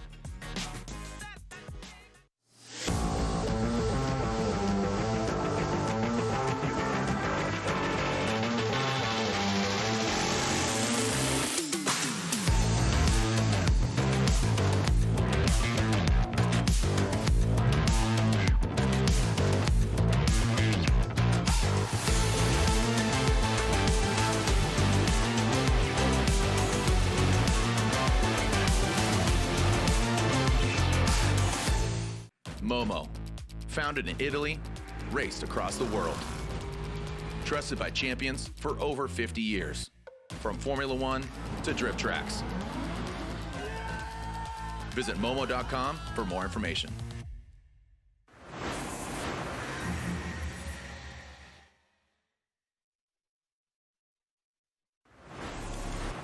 Welcome back here to Formula Drift Utah Motorsports Campus. Round 7 of 8. Joining me here in the box, 2011 Formula Drift champion, Slide or Daijiro Yoshihara. Dai Yoshihara out here doing some drifting out there. Dai Yoshihara, 2011 champ, a great friend of mine. Been around since 2004. Hung up your helmet 2 years ago, but still giving some drift along, ride alongs out here, courtesy of Pit and Paddock. What else you got cooking? Well, yeah, thanks for having me here. Yeah, man. I didn't really put my helmet off. just for the competition side, right? Formula Drift? Yeah, there you go. Yes, you hung up your helmet for Formula Drift, but but you're doing road racing with Sports, 25 hours. Time attack, 25. But today I was here for ride-alongs. Okay. Yeah, so it's a ride-along by Pit and Paddock, Stop. No, we're good. Oh, okay, cool. But anyways, we did the ride-alongs. I'm using my former comp car and doing the same exact track of the FD competition. Yep. Because nobody gets to get the chance ride to do along that on the competition track. Yeah, so that's the point. So I'm doing a raffle, some sponsors, Awesome. and giving a ride. Yeah. All right, well, stick around. Don't go anywhere. All right. What do you make of this track? As again, we're taking a look at Robert Thorne. Robert Thorne out here on track. What do you think? Because you never competed at this track. It's fast. Yeah. So yesterday was my first time driving this track, and I'm loving it. It's super fun, flow really well, but I haven't done any following. So when you follow, I think it's gonna be not easy because the smokes. Yeah. I think smoke is your biggest enemy here. Absolutely, smoke and the smoke trail. You live right there. You're good right there. There is an update here. Chelsea Denofa, who's our current points leader, just called a competition timeout. He is your points leader. What is afoot here? We will hopefully find out. That Pennzoil Mustang RTR Spec 550 die that gets us a little bit more time to converse about what you got cooking, but that is a huge shock to the system because, again, currently second in points, Frederick Aasbo, he is in it. Also, Matt Field, who's tied for third with Odie Bakchis. Odie knocked out, and then sitting in sitting in fifth is Simon Olsen. So that shakes up the championship. How important is it, or how cool is it, that being a Formula Drift champion in your career, where does that rank up as far as motorsports for you, being a 2011 Formula Drift champion?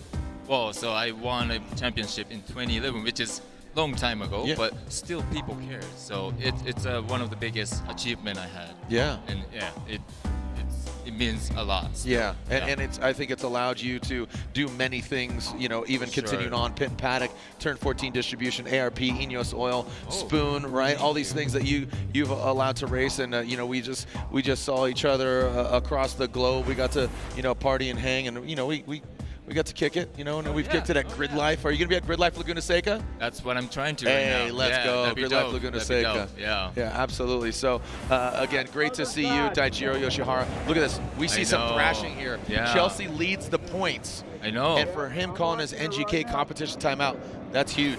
Yes, and then, I've been watching the live stream, every single round. Yeah. And this year is super tight. Yep. All the, top 10 guys are really, everybody has a chance, right? Yep, everybody. So this is very curious moment right there. Well, Yoshihara, I'll let you go. I know you got to pack up and get out of here. Thank you so much. Always love to see you, brother. Thank you. Thank you for having me. Enjoy, guys. All right, thank you. Yoshihara, 2011 FD champion. Again, ride or slide or die. Daijiro Yoshihara, Formula Drift champion 2011. Giving some ride-alongs. Thank you, Yoshihara. As, again, a big shakeup here with Chelsea Denofa. The hood is popped for our NGK competition timeout, but here we go. Our next battle, Kazuya Taguchi. He's in that yellow 86, that yellow vehicle on the left. In the Up Garage ISR Performance, Brandon Sorensen, 19 years young, in that U.S. Air Force BMW, late to launch there for Brandon Sorensen. Here goes Kazuya Taguchi in that lead vehicle. Brandon Sorensen trying to chase him down, and he does find that proximity. You can see him barely nosing in, almost some contact. Now to that last outside zone. You can see Kazuya Taguchi rips right in there, Brandon Sorensen. I liked Brandon's proximity, but he just needs to mimic that angle just a touch more. First of all, I just want to say Daijiro Yoshihara is one of the most likable people in the industry. He's amazing. It's great to have him up here. Yes. But yes, on to the run, Jared. Both of these drivers, Taguchi and Sorensen, have really had some huge moments, and Sorensen developing into an incredible driver. Taguchi, we already knew where he came from in Japan. He takes the lead. He gets the first outside zone to second outside zone. Here's Sorensen closing in on the proximity, keeping that angle, trying to have that mimicking effect, surging forward in the pocket, staying out of the smoke line, but Taguchi giving him a great lead to do it. Here it is again. Nice little snap there for Taguchi. Onto that first inside clip. right there you can see Sorensen had that adjustment in the chase. Wasn't able to get an equal transition over to 2. He's really good on proximity, as you mentioned, Jared, but the angle was a little bit down there. He's trying to fix that here on outside zone 3. Much better job, greater mimicking effect, and now we will switch things up. Here we are again, that sun, Daijiro was talking about it earlier, and it does bear repeating the way the sun is coming into the driver's eyes, and with that smoke potentially being thicker, that could really hamper the vision of that chase driver. All right, there's a team, high fives all around. So what that, again, that is huge. You wonder what's going on. We'll hopefully hear what's up. But again, temps were rising for Travis Reeder. Temps were rising yesterday for the Pro Spec drivers. They had some radiator issues though. And now, here we are seeing back to the action here with Taguchi and Sorensen. There we are looking at the spotters of, that's Nate Chen, Pro Spec driver on the left. Mr. Kojima on the right. Mike Kojima, he's Brandon Sorensen with the U.S. Air Force shirt.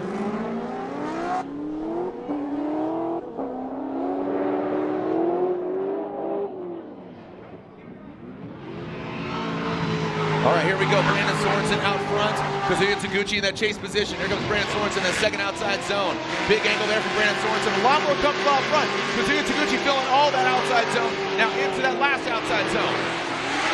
Brandon Sorensen, oh, he goes way off course. Huge off course for Brandon Sorensen.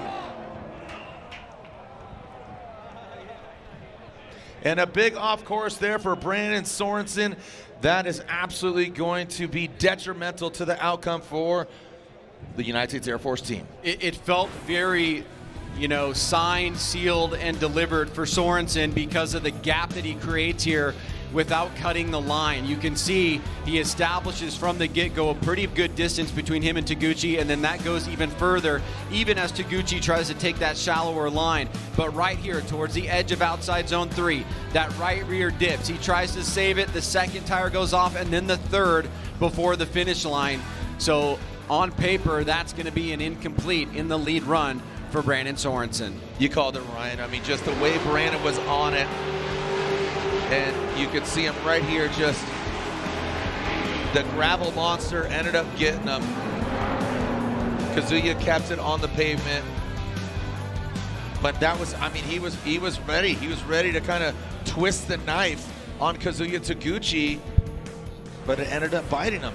That's one of these things about this sport, you know, as we see the results here, you got to expect it's going to go to Taguchi, and it does, is that, you know, Sorensen was 120 feet away from a probable victory there, and whether it was pushing the car a little bit too hard, running out of tires, a lapse for a second, you don't really know in the moment. He drops those 3 tires and he turns it back over into the hands of Taguchi. Ryan, we have 3 of the top 5 drivers still in the Great 8. So again, Matt Field, Frederick Aasbo, Simon Olsen. The big one, Chelsea Denofa. He called that comp timeout, but he is supposedly making his way to the start line. And it looks like it's going to be Beechum and Higa, with Higa calling a competition timeout. So again, Higa and Beechum.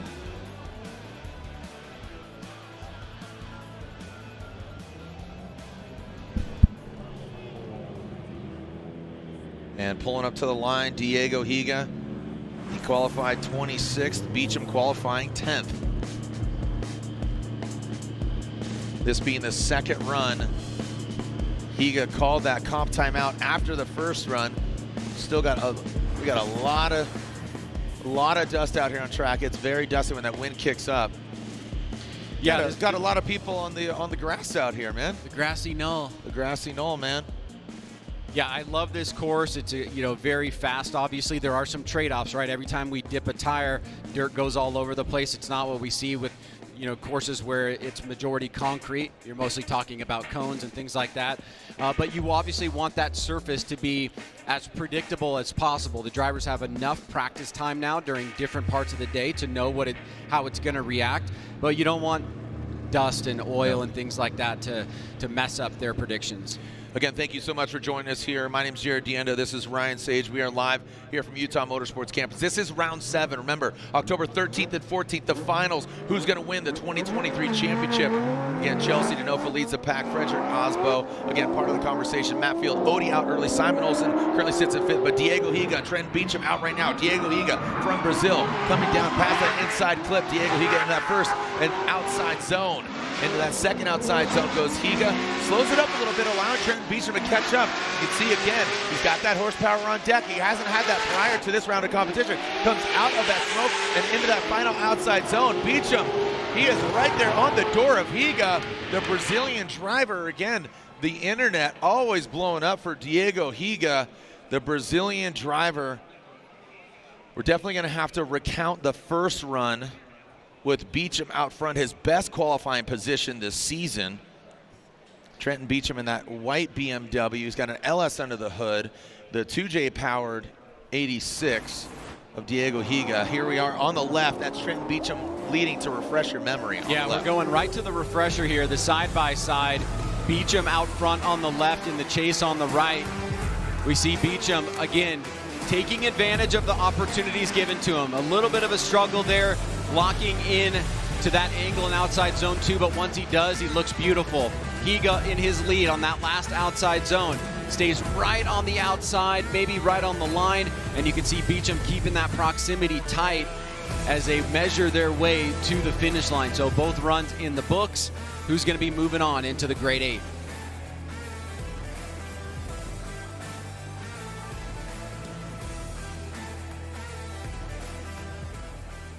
All right. Let's see what we got. Again, still breaking it down, Ryan. Do you have a direction? My intuitions are a little bit less fixed at the moment. I think that there were certainly some great moments for both drivers, and it's hard to say absolutely this is one way that I would go.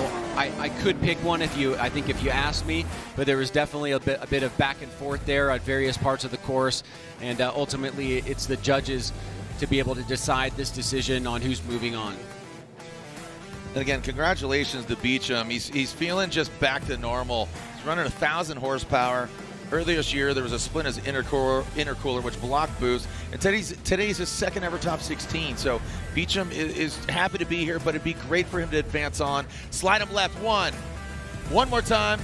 Beechum gets the win. Advances on to the 8. And Beechum's in the 8. Congratulations to 999. Unfortunately, Diego Higa almost got salvaged by it one more time, but I do agree with that. Beechum his chase was just a little more aggressive, a little more dominant than Diego Higa. And again, Higa's leading the pack. Who's going to get the victory here in Seattle? Chelsea Denofa, Dylan Hughes, the local boy, is going to put it down for his town. Oh, doctor, they go off course. Chelsea Denofa is on the cusp of a huge opportunity here. Chelsea Denofa wants this. Dylan Hughes surges forward. Contact was made. Chelsea continues on. That's all she wrote. Your winner here at round 6.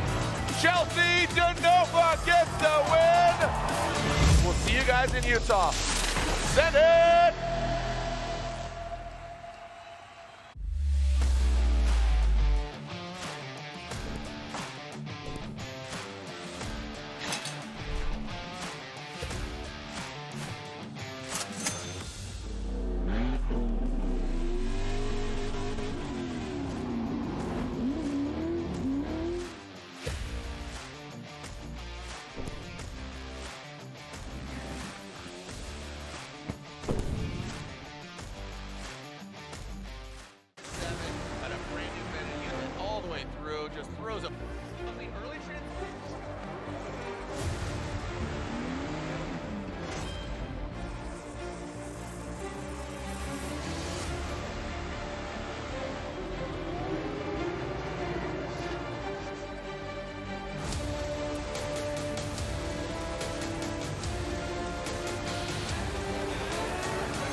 Made in Japan.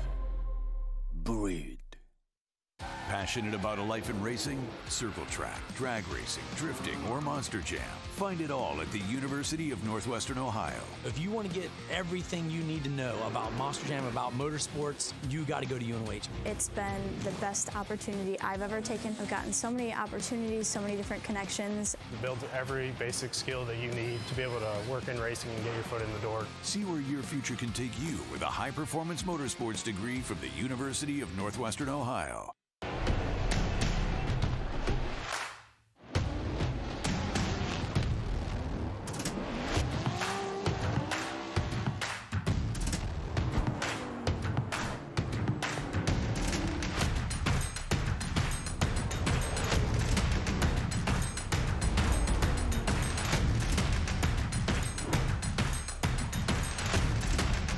GT Radio.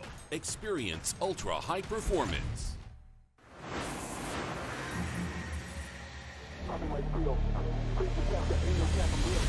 No cap, I'm real. The plastic bars when I copy my steel. Got my heart,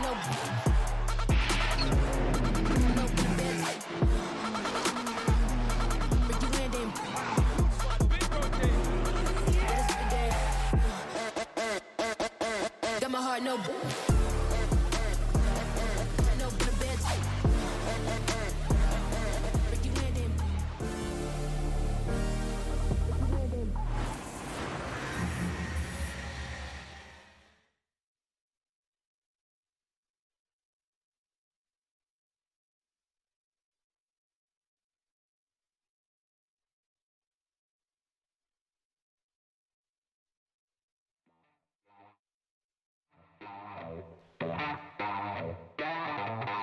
Welcome back to Utah Motorsports Campus. One more battle left here in our Royal Purple Top 16. It is Chelsea Denofa, your points leader.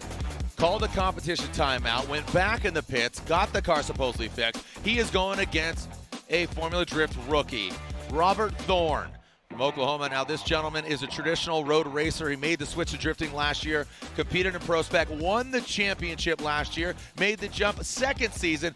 Boom, here he is in Pro, going against the points leader. Could absolutely play disruptor on a driver that leads the points, has 2 wins this year in Orlando and most recently in Seattle. Here we go. Chelsea Denofa will lead. He qualified 3rd.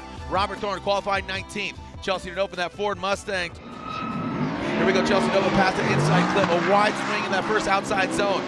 Hits it and quits it. Now to that second outside zone. Here goes Chelsea Denofa. He is definitely taking him to the Applebee's here in that second outside zone. Big angle from Chelsea Denofa. The Nitto tires go ablaze. The bumpers go shredding. Robert Thorne taking a very shallow line. Chelsea Denofa very aggressive, filling all of the second and third outside zone.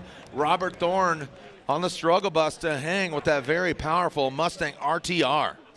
Yeah, and every driver's got to be careful, especially in this lead run here, this lead position for Denofa. You do not want to overshoot that first outside zone. He gets dangerously close there, goes pretty far off, takes out some of the cones, but he's back on it. And as you said, Jared, really the point of difference here is the distance between Denofa and Thorne. Denofa is gripped up really well. Thorne starts to close the door here towards the end, but Denofa had such a gap on him at the beginning that he really didn't have too much of an opportunity to attack. You can see some mistakes by Denofa. He missed the first inside clip. He went deep into the outside zone, a bit too deep, but he was able to kind of start settling in here in the second and third. Very clean, kind of classic Denofa style, full throttle all the way, huge smoke line, and that allows Thorne to start attacking. But now we've got the second half of the run, Jared, where Thorne's spotter can say, hey, look, here's some of the mistakes that Denofa made, and try your best to keep him away from you from a proximity perspective. If you can do that, you got yourself a chance. If not, Denofa might seize on the opportunity. All right, again, Chelsea Denofa goes through more bumpers than anybody in the Formula Drift field. We'll see if Denofa continues the success. RTR with 4 wins out of 6 rounds. The Ford Mustangs ready to rock, ready to rowdy. James the Machine Dean gets knocked out early, so unfortunately he'll have to see if he can get the win in Irwindale. Already in the Grade 8, Chris Forsberg and his all-new Z. He'll be going against Matt Field. Frederick Aasbo, 3-time champion, going against Ryan Tuerck. You got Simon Olsen from Norway going against Trenton Beechum, his first time in the Grade 8. And then you got Kazuya Taguchi against either Chelsea Denofa or Robert Thorne. There's Vaughn Gittin Jr., team owner. James Dean there off on the side. Chelsea Denofa's wife looking on. Now, Robert Thorne out front just basically needs to run his own run. Doesn't need to focus on where Chelsea Denofa's at. He knows he's in his rearview mirror. He's an aggressive driver. Chelsea Denofa turns it up to 11. We'll see if he can put it together. But it's Robert Thorne's, you know, he has nothing really to lose. He's not going for the championship. He could play disruptor here as far as the points chase. And this is, I mean, this is a must watch. This is a must watch for Formula Drift. One more round after this. It's going to come down to the final round in Irwindale. Who's going to be your champion? Again, James Dean off in the distance, 3-time champion. Vaughn Gittin Jr., 2-time champion. A lot of knowledge shared between them. Chelsea Denofa, no-time champion, but he is, again, currently leading the points. He's going to be chasing down a Formula Drift rookie of Robert Thorne in that Smetagard Racing BMW E46.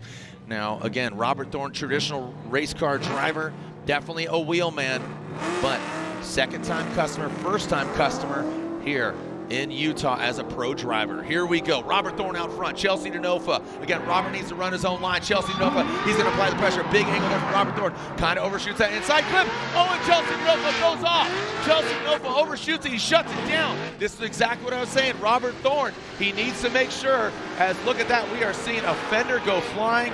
And now transitioning back in that last outside zone. And Denofa goes off course and re-enters it, but here is where it gets sticky. Because again, you can't assume that just because he goes off, it was his mistake and overcooked it. It could, and there's a potentiality of the lead car disrupting that chase car. Well, so I mean, again, I actually think at first glance, Thorne was going off. He's leading Denofa off, right? He's setting the pace here. So take a look at the initiation. Now, Denofa's doing the right thing. He's in proximity. Thorne goes so far into outside zone 1. Denofa is trying to do the... Now, Denofa may have had more speed, but it's Thorne that is dictating the line. And so if Thorne goes off and he's able to make it through, the question is should Denofa... But as he's closing in proximity, you can see Thorne is way past that outside zone, that marker on the outside zone. So at first glance, there certainly is going to be at least one scenario here where Thorne is leading Denofa off and Denofa really had nowhere to go. You might be able to say that Denofa had more momentum, more speed, and he could have made an adjustment, but at least it appears, because Thorne already went off course, that he was leading Denofa off course as well. Again, taking a look at this. Let's count tires here, Ryan, too. I mean, going off, that angle doesn't really show you the 3 tires off. That's a really important point that Robbie Nishida brought up. He said, you know, in the driver's meeting, we talked, there's 2 layers of rumble strips there, right? The first one is okay, the second one is not okay, and it does appear that Thorne went 3 tires off as the lead driver onto that second rumble strip. And if that is, if that's what happened, then Denofa's going to win. So there it is. Chelsea Denofa gets the win, and this is what I was talking about. A good effort by Thorne, but he overkicks it, and there you go. An elated RTR team.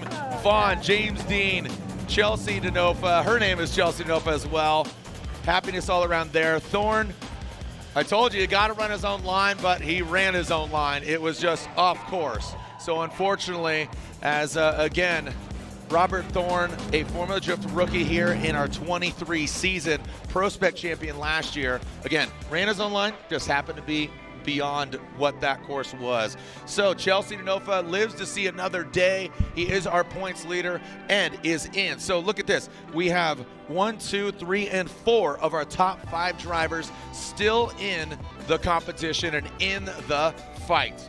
All right, so Denofa is still in it, and he'll be going against Taguchi in the Great 8. So Chris Forsberg versus Field, Aasbo versus Tuerck, Olsen versus Beechum, Denofa versus Taguchi, and it has not been easy for Chelsea Denofa. Denofa went against Mike Power earlier. Again, he just again leads that championship. There it is. You can almost see the sigh of relief from Chelsea Denofa. Let's see what kind of attitude, body language he's got. He takes his signature, beats his steering wheel off. We're gonna go see Run the Jewels before we go to Irwindale.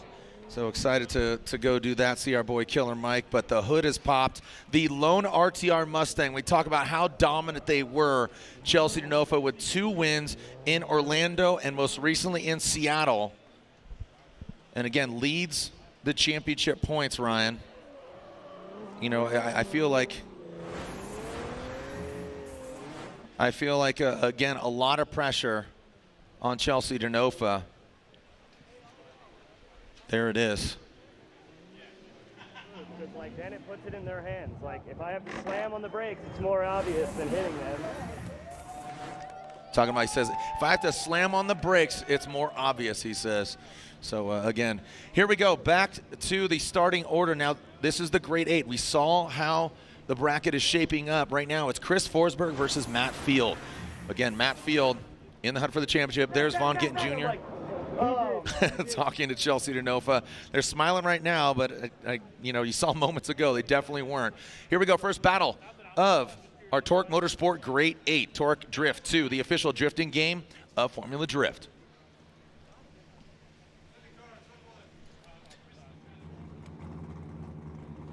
And here we go, Chris the Force Forsberg, Matt Field, the Beast from the Bay. And here we go from that start line.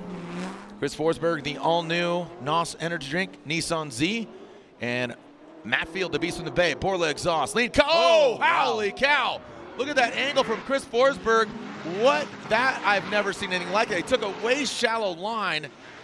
We gotta run that back, but here comes Matt Field. Looks like he is getting out of sorts here.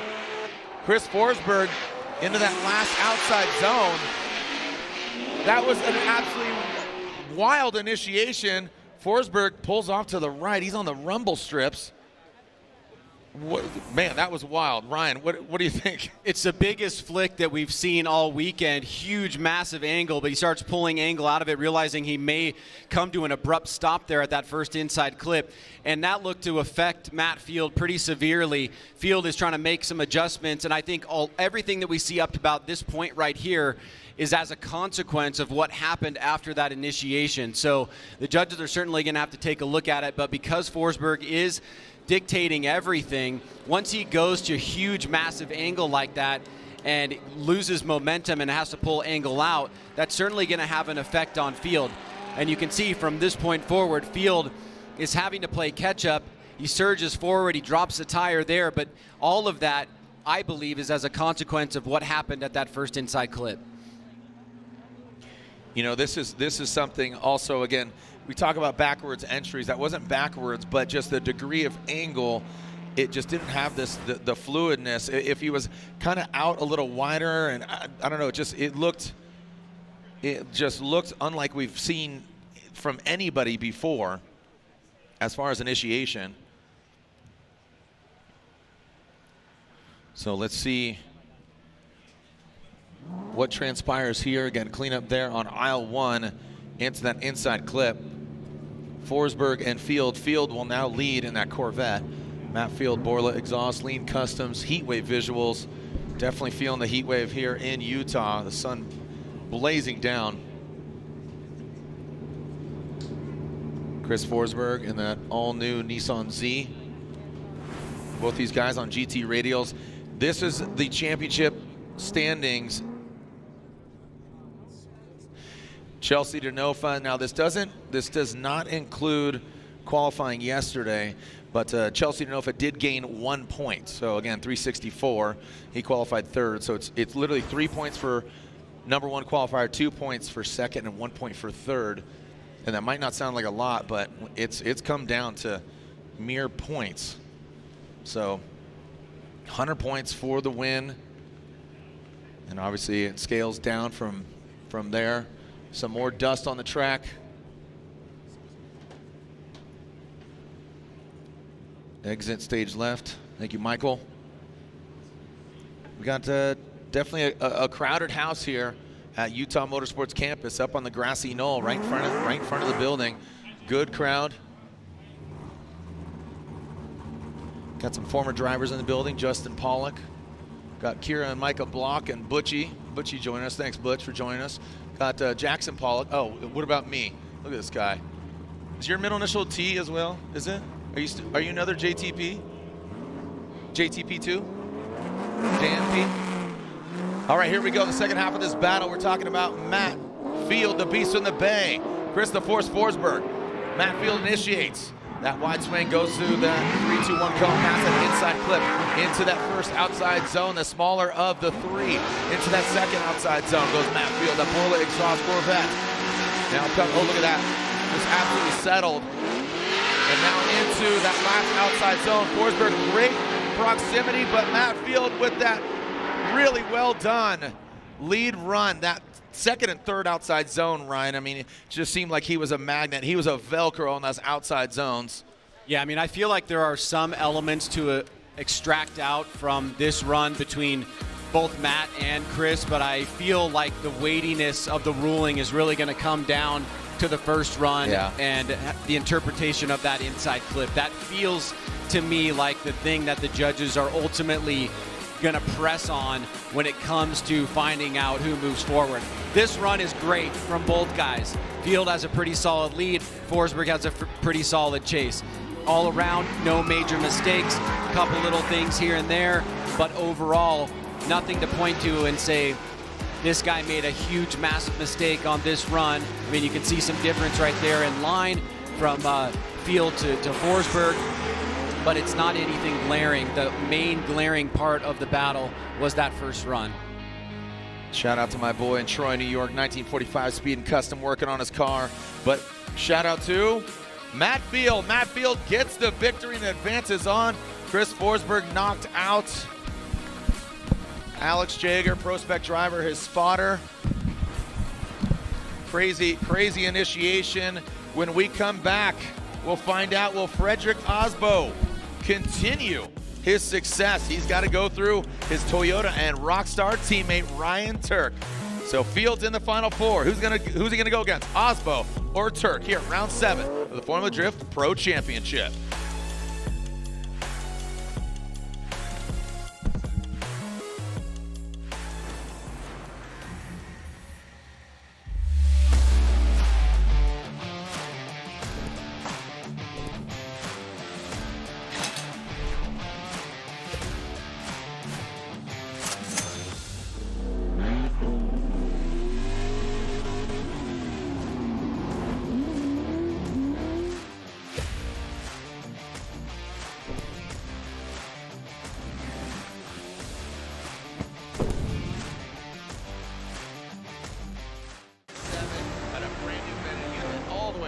Just throws a early transition.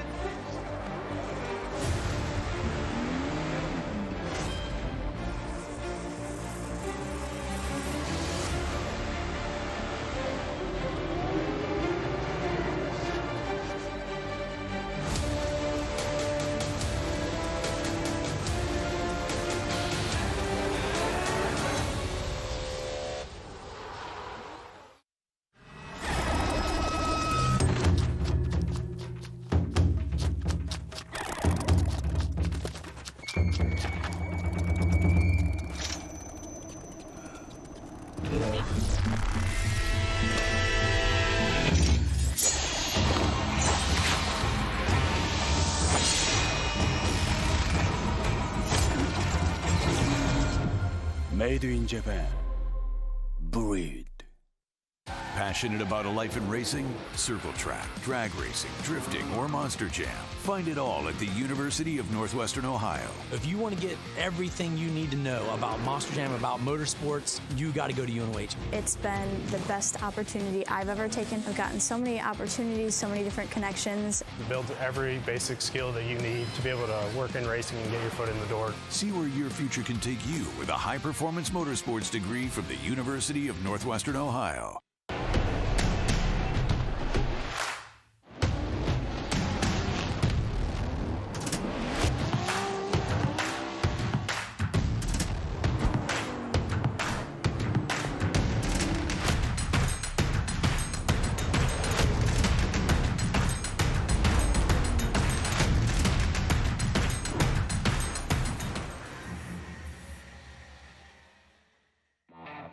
Welcome back to Utah Motorsports Campus. We are one battle deep in the Great Eight.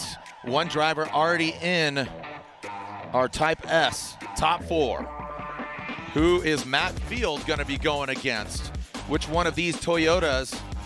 Is it Frederick, the Norwegian Hammer Aasbo, or Ryan Tuerck?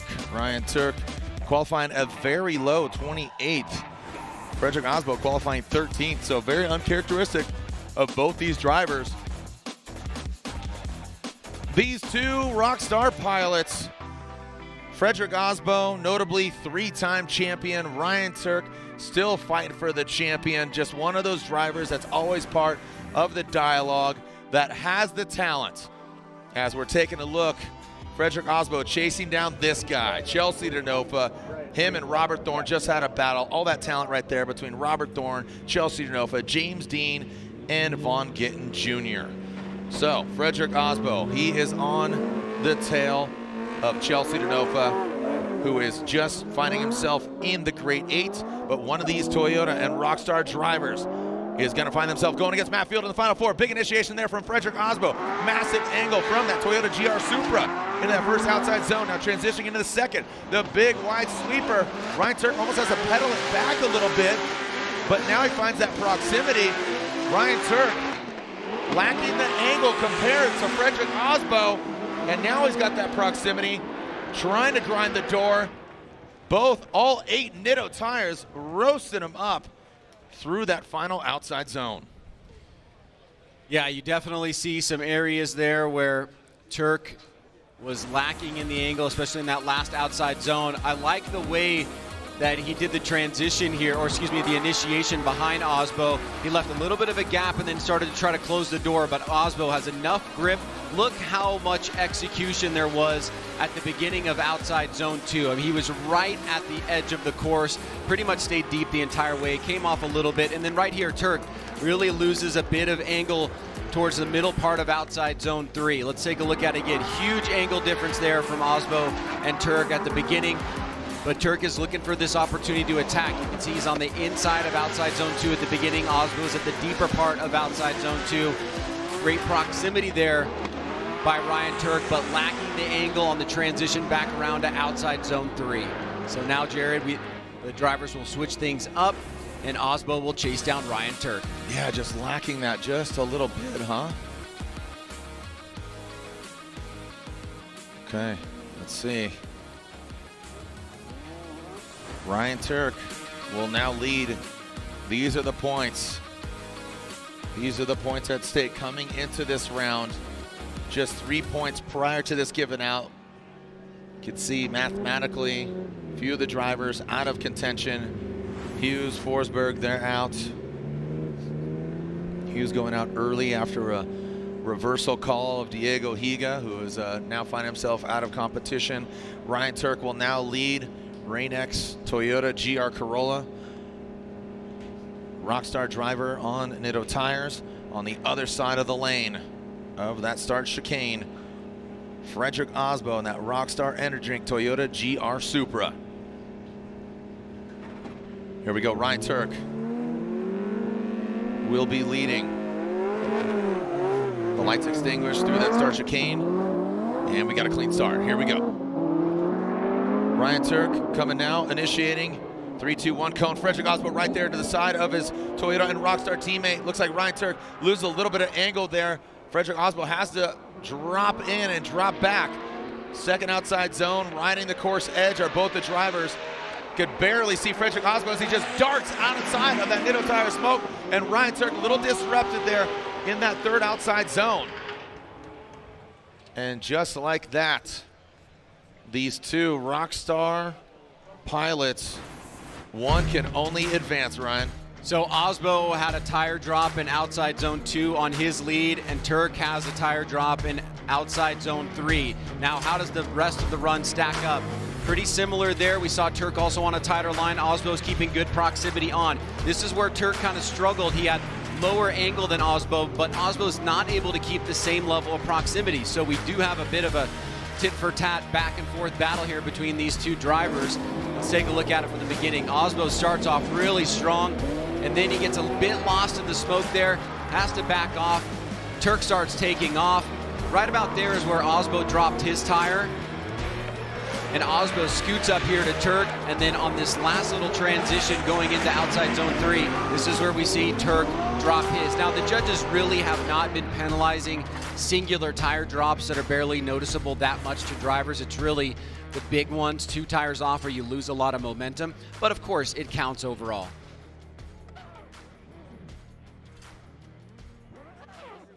These guys are split. They might be homies right now, but they might be fighting later. Aasbo and Tuerck, t-shirts right next to each other. You can see our BC Racing Go for Gold side by side replay. Aasbo leading on the left, Tuerck leading on the right. What stands out to you, Ryan? Well, I mean, I think, Aasbo's lead was pretty good. He did have that slight tire drop. Tuerck was low angle on outside zone 3. There's a bit of a back and forth because you also see that Tuerck was able to keep Aasbo away from a proximity perspective in outside zone 3. So, this is a tough one for the judges here. These two guys, again, they're gonna have some fights. What do we got here? The hat, we're gonna Tuerck and Aasbo. Awesome. Thank you guys. Thanks for coming out. We got our GoPro live camera. Again, the brand new GoPro Hero Black just dropping this week. Here we go. Do we have a decision? Slide him left for Aasbo, right for Ryan Tuerck. Ryan Tuerck gets 1 vote, 2 votes. Ryan Tuerck upsets second in points. Ryan Lontaine, throw that headset on. It was unanimous, and that is huge for Chelsea Denofa and Matt Field. Again, Field is still part of the conversation, 3rd in points, and he gains that position over Odie Bakchis. But Lontaine, going to you, man. Jared, it looked like Tuerck was really solid on his lead run. He only had 1 little tire drop at outside zone number 3 for a very brief split second.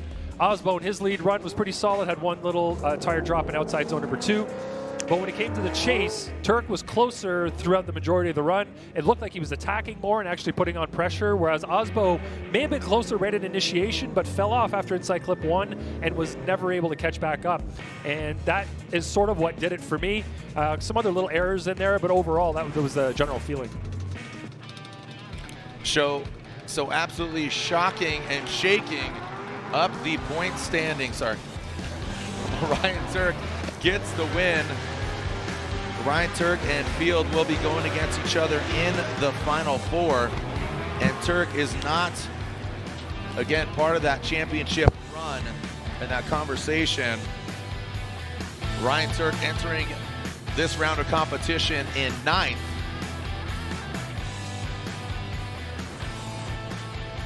So here is how the bracket is shaping up. We got 2 drivers in the Final 4, Field and Tuerck. And then the other side of the Grade 8, Simon Olsen and Beechum. So Simon Olsen, number 2 qualifier. He is on a tear. There's Ryan Tuerck getting out of the cockpit, unsuiting, but guess what? He's got to stay hot. He's got to stay warm because it's not going to be a long time before we see him do battle once again. So again, we got Olsen versus Beechum, then we got Denofa versus Taguchi. Olsen versus Beechum right here. Norway versus Southern California. Beechum saying his second top 16 of the year, and now his first Grade 8 of the year. Tuerck gonna jump in that Toyota Sienna. Again, gather his thoughts, get some feedback from his spotter, what he did right, what he did wrong. Get his mind right. Let's just leave. Let's go. No, let's just leave. He says, let's go. He's trying to, let's leave. Here we go. Who do we got? Olsen, Beechum. Olsen 5th in points. Olsen initiates really out to that rumble strip on initiation. Escapes that inside clip.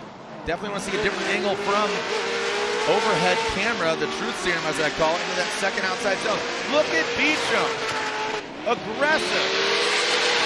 Into that last outside zone. Beechum riding that course edge. Oh, wow, and Beechum, you saw him with the wide swing. There we are, seen inside the cockpit of Aasbo, right next to his spotter, Papadakis, giving him some insight on. Making 750 horsepower, takes us out. Get in the gas. Yeah. There's Sean Hillier talking to him about it. Trying to get out of that cockpit. You know, Freddie, traditionally, you know, he's got a smile on his face, but, you know, for whatever reason, this is just a little different. Looks like he's going to try to find Ryan Tuerck. There he is. Good though. I was told it was really close. No. Don't listen to videos. All right. Ryan, what do you think about this run right here? Well, let's take a look. You got a big initiation there that goes way over outside or inside clip number 1 there from Olsen. And Beechum gave a little bit of pace, but didn't want to get caught up in the mess too much, kind of stayed back. Now he's starting to attack here. Olsen back on the grind. Great job there, transitioning from 2 to 3. Beechum right at the edge of the course. Oh, and nearly right there where that course marker ends starts floating off of course. It looks like he kept it on. I didn't see any judges give up the 0 sign or anything like that, but definitely getting very, very close there towards the end. You can tell he's already pushing there in 2. Now in 3, right there, he's gonna dip that first tire right about there. And then as you can see, it starts pulling him in. He gets through the finish line, and the right front is clouded with a bunch of smoke, but he definitely goes off course after the finish line. It's going to be a question of whether or not he did it before the finish line. Let's watch the right front here, Jared, as it starts catching. Woo! Very close. He's flirting with it, but Ryan Lantain threw on his headset here. Ryan, some clarity on not such a clear kind of smoky run there, but Ryan. Yeah, we've been talking about this for the couple of years that we've been here. You need to maintain control of your car over the finish line. And we did complete a car on Pro Spec for going 4 wheels off after the finish line. And Trenton here actually starts his wheels off at the finish line. So his tire, maybe 2 tires went off before the finish line itself, at least 1. So that's going to be an incomplete for me, definitely. Wow. It's a lack of control. It is an area where you can gain some speed, because if the lead car is trying to maintain their line on the track, you can get right up on them by keeping a higher speed through there that you know won't keep you on the track, and that's not what we're looking for. You need to stay on the course, and in that case, he did not. You know, you see those internet videos, Lantain, where those either cyclists or runners, and they're celebrating right before the finish line, and then that one dude just passes them. Right, they got their arms in the air, and they're like, yeah, and then the guy passes them. You got to finish it. You need to finish. You need to finish, and you need to finish strong. Yes. So not to say that he didn't finish and cross the finish line. Again, drifting's unlike any other motorsport, but you can't celebrate before you cross that finish line properly. All right, thank you for some great insight there, Ryan Lantain. And it looks like, all right, looks like still clearing up some of the rocks and the gravel. There on turn 1, got brought back by some of the drivers. So already in the final 4, we got Field and Tuerck right now. Simon, Olsen, and Beechum, the second half of this battle. Denofa and Taguchi. Final battle in the Grade 8. After this, we'll take a short break. Find out if it's Beechum or Olsen, excuse me. Again, Beechum will lead, but what Lantain was just describing to me is basically Beechum sitting on an incomplete, so Olsen could make quick work of this run, but he's in the chase position, so it's not a favorable position. And to be quite honest, Olsen didn't have the tidiest of lead run, so he really needs to bring it here. Beechum getting out to that rumble strip, that won't hurt him, but fills that outside zone. Olsen, you see him lunging forward, lacking the angle there, but now throws it at him. There we go, into that second outside zone. Beechum whipping it into that last outside zone.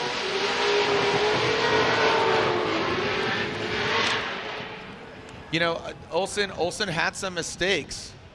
Olsen did have some mistakes, but Beechum going offline, that could absolutely hurt him going across the finish. Yeah, I mean, I think, you know, obviously Ryan kind of gave insight into what he was thinking, and that will probably be his official verdict. The other two, we're not entirely sure.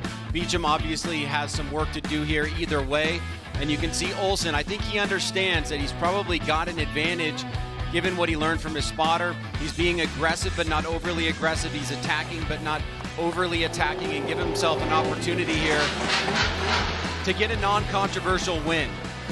And he does a great job following through inside clip 1, outside zone 1. He makes that adjustment with Beechum as he comes out of outside zone 2 for a second there. He's still keeping the pressure on. He's trying to do his best job mimicking, but I think he knows that likely Beechum at minimum has a huge deficit because of what was said, and it's possible that he has an incomplete. That small little mistake could be absolutely massive and can be an integral part of the outcome of this battle. Slide him left for Olsen, slide him right for Beechum, and I have to assume that mistake of that incomplete is absolutely what hurt Trenton Beechum. Unfortunately, Simon Olsen gets the win. Olsen gets the win. A great effort by Beechum. Olsen isn't here by accident, but great effort here by Trenton Beechum. He made his presence felt. The horsepower he found has absolutely helped him. Helped not only his driving, but obviously his confidence. So Trenton Beechum and that Clone X vehicle, Nexen tire, definitely looking forward to seeing how he throws down in Irwindale. Right now, Simon Olsen continues on. And taking a look at how this bracket is shaped up. Field, Tuerck, and Olsen. They're in the final four. Field versus Tuerck. Olsen versus TBD. Will be Denofa or Taguchi when we come back. Don't go anywhere. One more battle in our Tuerck Motorsport Grade 8.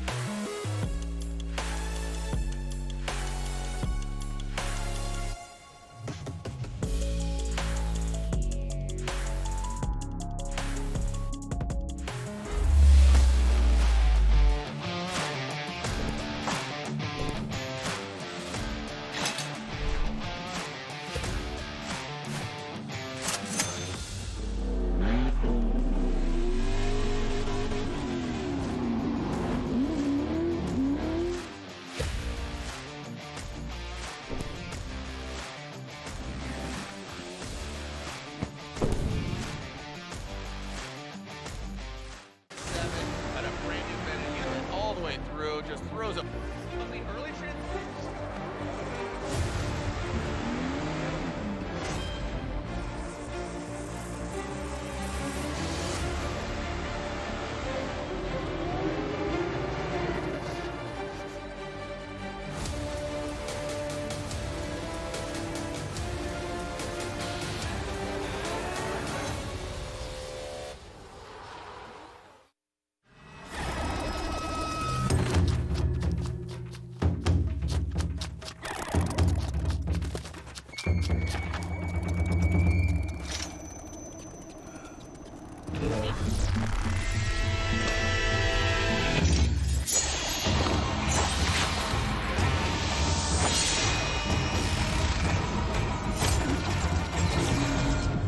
Made in Japan. Breed. Passionate about a life in racing? Circle track, drag racing, drifting, or monster jam. Find it all at the University of Northwestern Ohio. If you want to get everything you need to know about Monster Jam, about motorsports, you got to go to UNOH. It's been the best opportunity I've ever taken. I've gotten so many opportunities, so many different connections. You build every basic skill that you need to be able to work in racing and get your foot in the door. See where your future can take you with a high-performance motorsports degree from the University of Northwestern Ohio.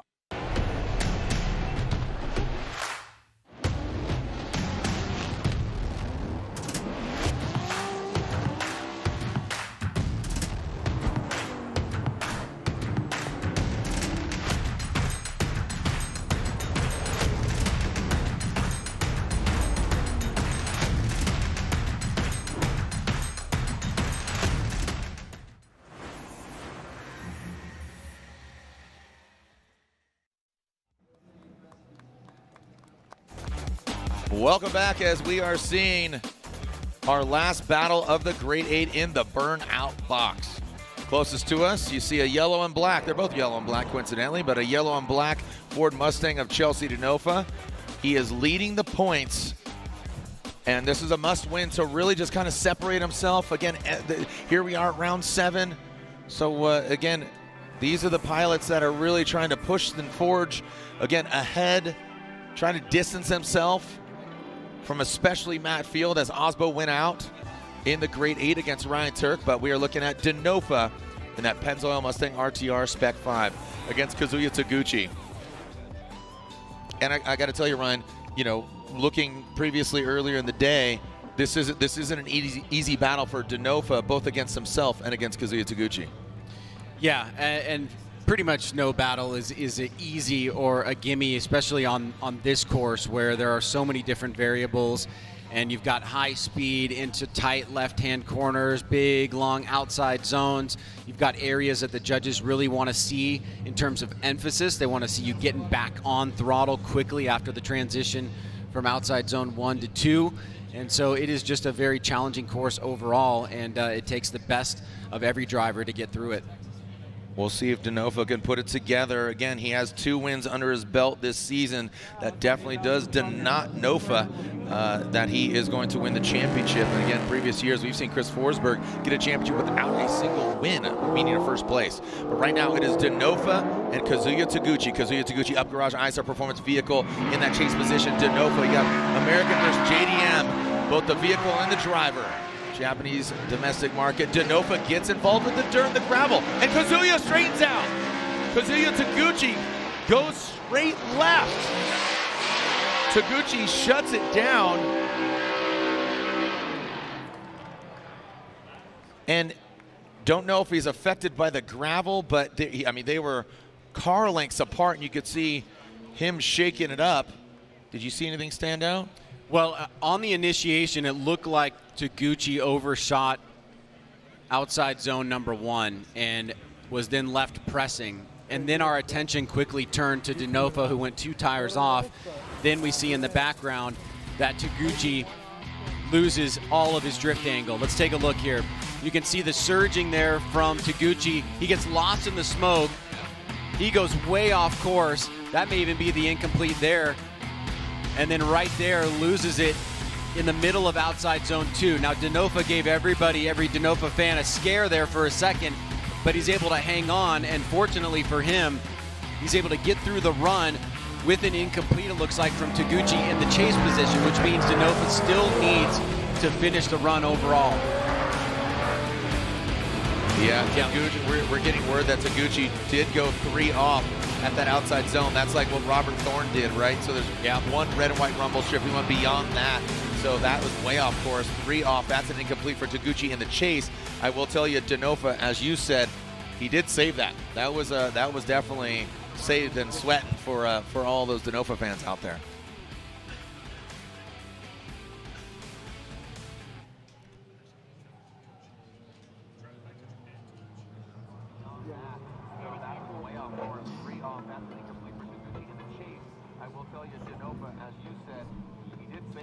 All right, finding out.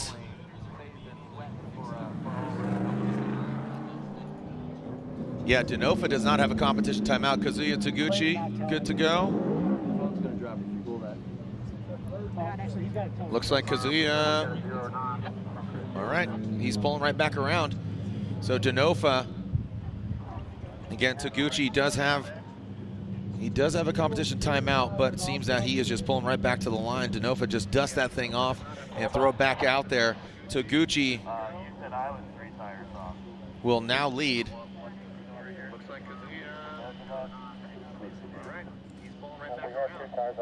Hearing all this radio chatter of what's going on here between spotters, Formula Drift staff, and updates on the action. Denofa and James Dean clearing out of the track. So again, Denofa leading the points championship. Taguchi, Up Garage, ISR Performance, Jerry Yang Racing pulls up to that start line. The tension mounts here, Ryan. Again, just for Denofa, he has a bit of an advantage here. What's going through his mind? Man, you know, I mean, I think one of the, if you want to call it a benefit of every time dirt coming on course when drivers drop these tires is that there is a moment back at the start line where they can kind of reset a little bit and figure out, like with Denofa does not have a competition timeout. And, you know, that could be good or bad in this situation if the car was having some issues that needed to be fixed. Most of the time, our staff will remove any parts that might fly off, like a bumper or something like that that could get in the way of a driver. But in this case, Taguchi's in the lead, and it looks like he's going to be sitting on a very big deficit here with that incomplete. And Denofa's in the driver's seat because in the chase position, I think it's easier to deal with that. Yep. All right, here we go. Kazuya Taguchi will lead. Chelsea Denofa giving chase. You can see that bumper flapping. Looks like, again, both of them have a rear bumper flapping going to this second outside zone. If Denofa keeps it where the rubber meets the road, he will get the win here with that incomplete of Kazuya Taguchi. Taking that tighter line is Chelsea Denofa. Is he kicking back too much?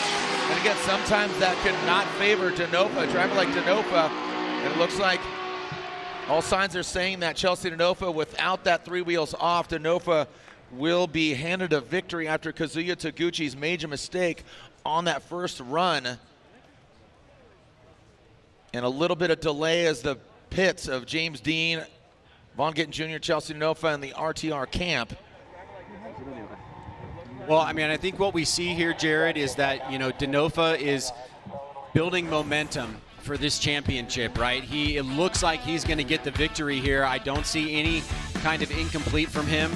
And, you know, he is racking up those points. We've got Field, who's still in competition. He's sitting at 387 points right now as he's almost made it to the Final Four. Denofa's got 427.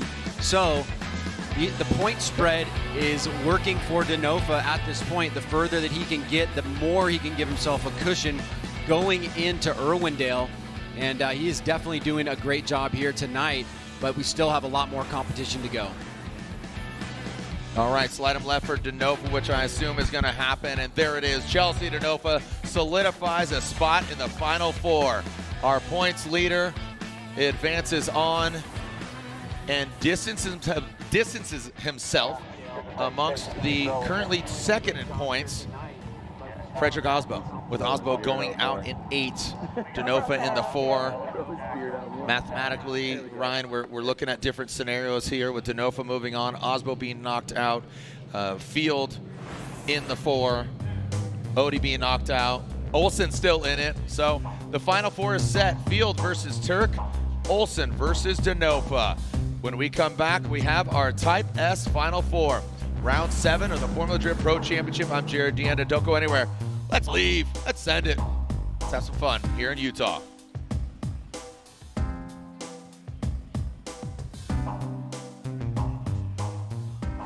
Link ECU. We know what it takes to win. Pushing boundaries, performing under pressure, and having the best people on your team.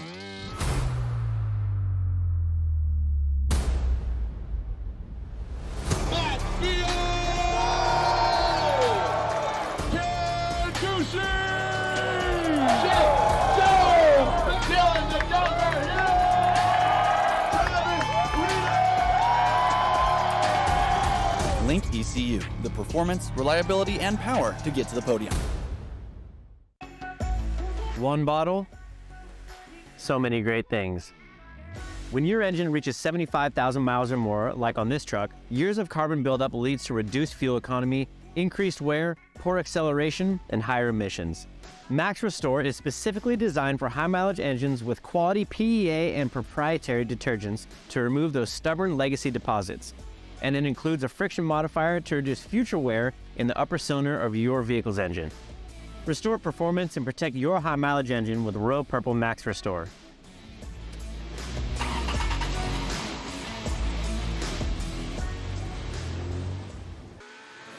Ford Star. Euro. Import. American. With bold colors and custom fitments. Your wheels, your way. Visit Fordstar.com. I watched my first race yesterday. You're on the team, kid. It's orientation day. Hey, new guy. Let's get you up to speed. Lunchtime.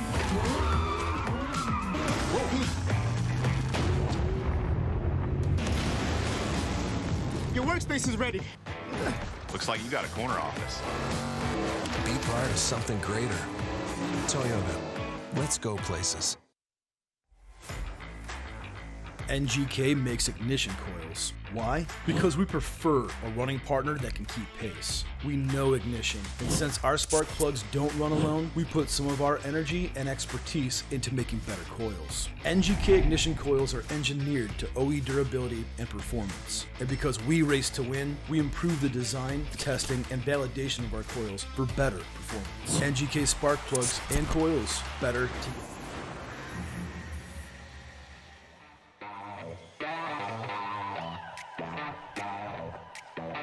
All right, waiting to see our vehicles enter that Pedal Commander burnout box here at Utah Motorsports Campus. I'm Jared Dienda. Joining me to the side, Ryan, coming into this round, what are your expectations? You know, the judges and everybody kind of modifying the course, getting rid of that inside clip 2. This is, again, navigating kind of the feedback from the fans, navigating all this stuff. What are your thoughts, and how has this progressed? Did it go kind of as you expected or differently? I think it's a better, more natural layout. It comes with complications that you know are going to happen anytime you tell the drivers to drive to the edge of the course, which is more tire drops and things like that. The other factor is that there's a huge visibility challenge for drivers by going to the outside zone as opposed to an inside clip. And so because of that, that's one of the reasons why we've had to put up those visual markers for drivers, because if they do get lost of that smoke in the chase, it's very difficult for them just using muscle memory to navigate through it without also going off course or hitting the car in front of them, etc. All right, so again, just all those variables, right? And this is when the sun is just going right in their face. So here we go. Let's take a look. Our first battle of our Type S Final Four. Matt Field coming into this round of competition, tied for third, and here he is with this advancement. He is fighting for it. Ryan Tuerck, he was down there quite a bit, but he could jump up. He was 9th in points coming into this competition, and we are ready to go. That Borley exhaust, Lean Customs, Heat Wave, Corvette, the Beast from the Bay, GT radial tire, being chased down by Ryan Tuerck, the Rain-X Toyota GR Corolla, going for a win. Neither of these guys with the win, or excuse me, take that back. Matt Field did win in Long Beach. So he'd love another win under his belt. That would build the confidence, that would close the gap between him and Denofa. And of course, that win would close it even tighter. Here we go, Matt Field, both of them simultaneously initiating into that inside clip. Ryan Tuerck just barely hit it with his yellow, his front left headlight into that second outside zone. Ryan Tuerck gaining some proximity. Field and Tuerck in this last outside zone, ripping past the fans into the outside zone. Look at Ryan Tuerck. Almost looked like he was a little deeper, but that hot little hatchback tucking in to that smoke trail. Yeah, that shorter wheelbase sometimes can pay a little bit of an advantage in certain situations. Let's take a look here at the beginning. Nice little roll into initiation by both Field and Tuerck. Pretty good mimicking effect by Tuerck in the chase. Slightly shallower line, but gets back on it. Now he's really putting the pressure on Matt Field as they transition into outside zone 3. Field, deeper part of outside zone 3, starts to pull away. Tuerck says, no, I'm going to cut the line a little bit, gain proximity, and a great start here to the first run between Matt Field and Ryan Tuerck. Some great driving by Matt Field out front. Ryan Tuerck dealing with, you have this supercharged Corvette, nitrous, this highly wound, Corvette next to this hot little hatchback, 4-cylinder turbo nitrous, two very different builds, a different, just obviously power bands. So this two very different.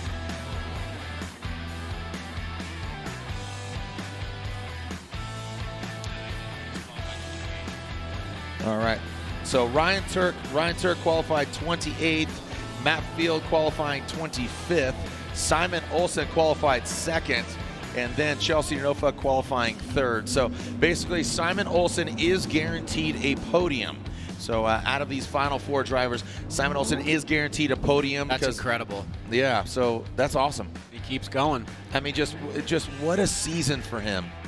Huge. It's so great to see, and that's that. And you brought that up before, Ryan. Just the caliber of driver. Maybe the equipment not exactly working out. I brought that up earlier, kind of struggling with that 2JZ Supra, not finding the right sweet spot, but then going and working with a very proven driver here in Formula Drift. And you know, he's a champion in Norway, but coming over here, maybe he needs a different package, a different mindset. And testimonial to that is Simon's success this year. We see it a lot, right? It's like finding the right equipment for you as the driver that you are, you know, across so many different years. You see guys jump into cars that they maybe... Chelsea and the Mustang.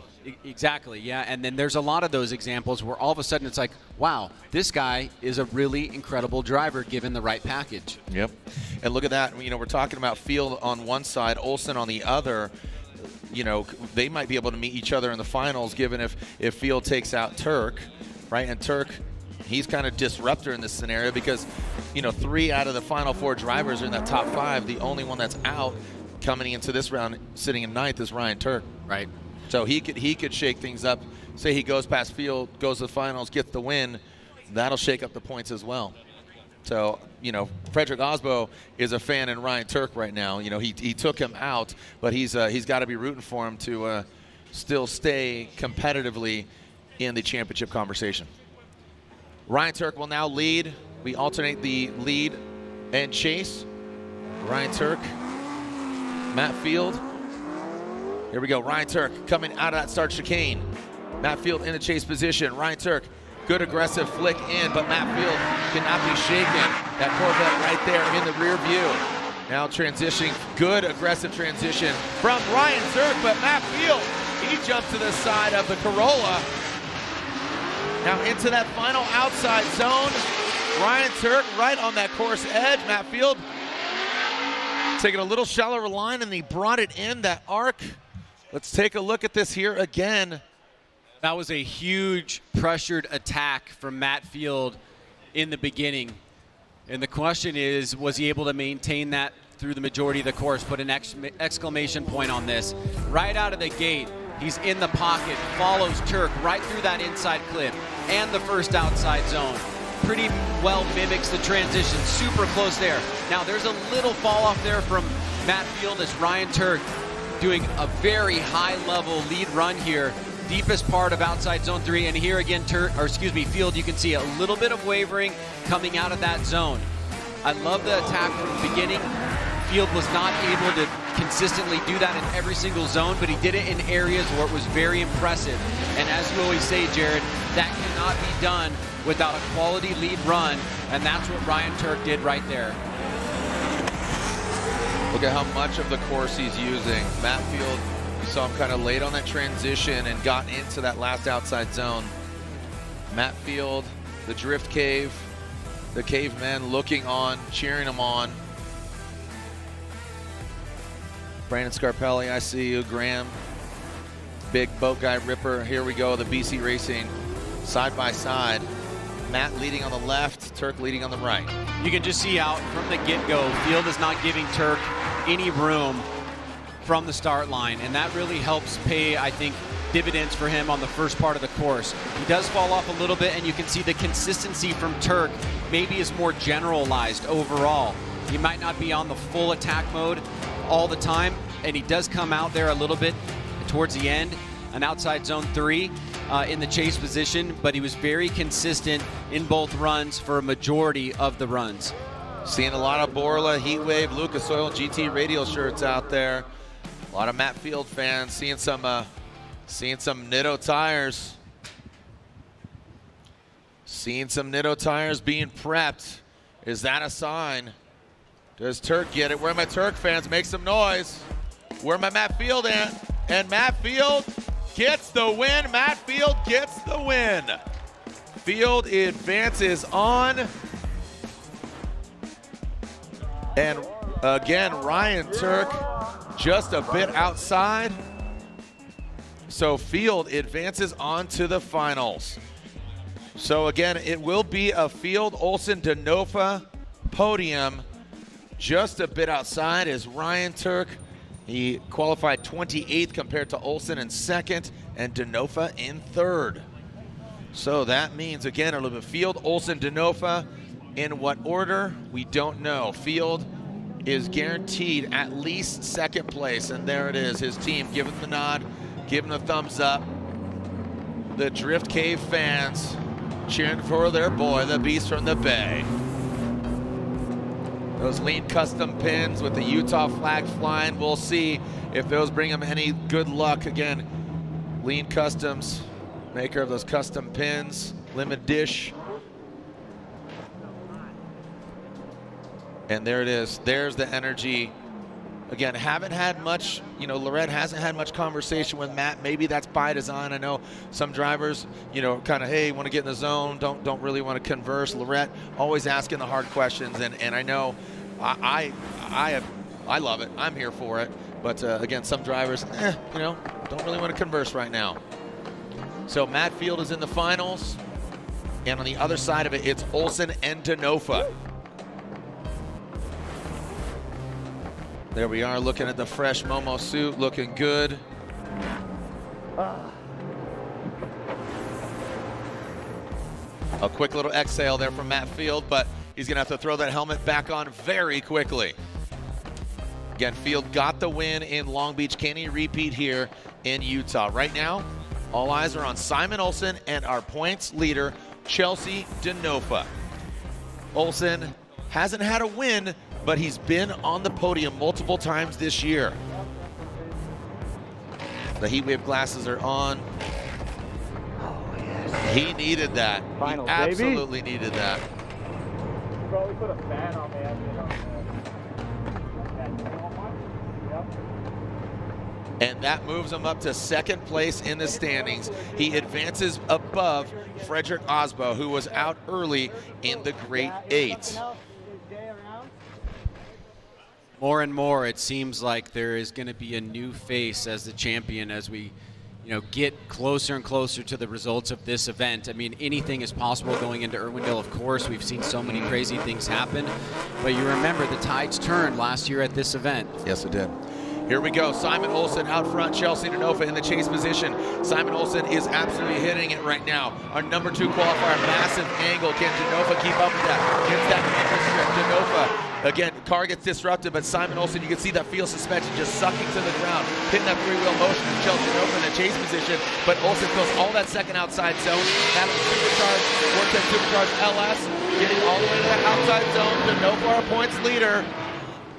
I'll tell you what, Field would love to see Olsen in the finals as opposed to Denofa. That would just make his job a little bit easier as far as gaining ground on Denofa. It's not often that you see somebody that is able to keep Chelsea Denofa off of their rear bumper, let alone their door. And Simon Olsen is able to do that while still driving these very deep lines, both in outside zone 1 and 2. Now here's where Denofa starts to get the ability to attack a little bit more, but notice it's maybe half of a car length is as close as he's got. So he's really gonna have to turn this one around in the lead position and try to equally gap Simon Olsen, because even with cutting the line there from 1 to 2 and then getting back on the appropriate line, he was not able to gain that proximity that you would like to see in order to give yourself a real opportunity and an advantage to get the win after this second run.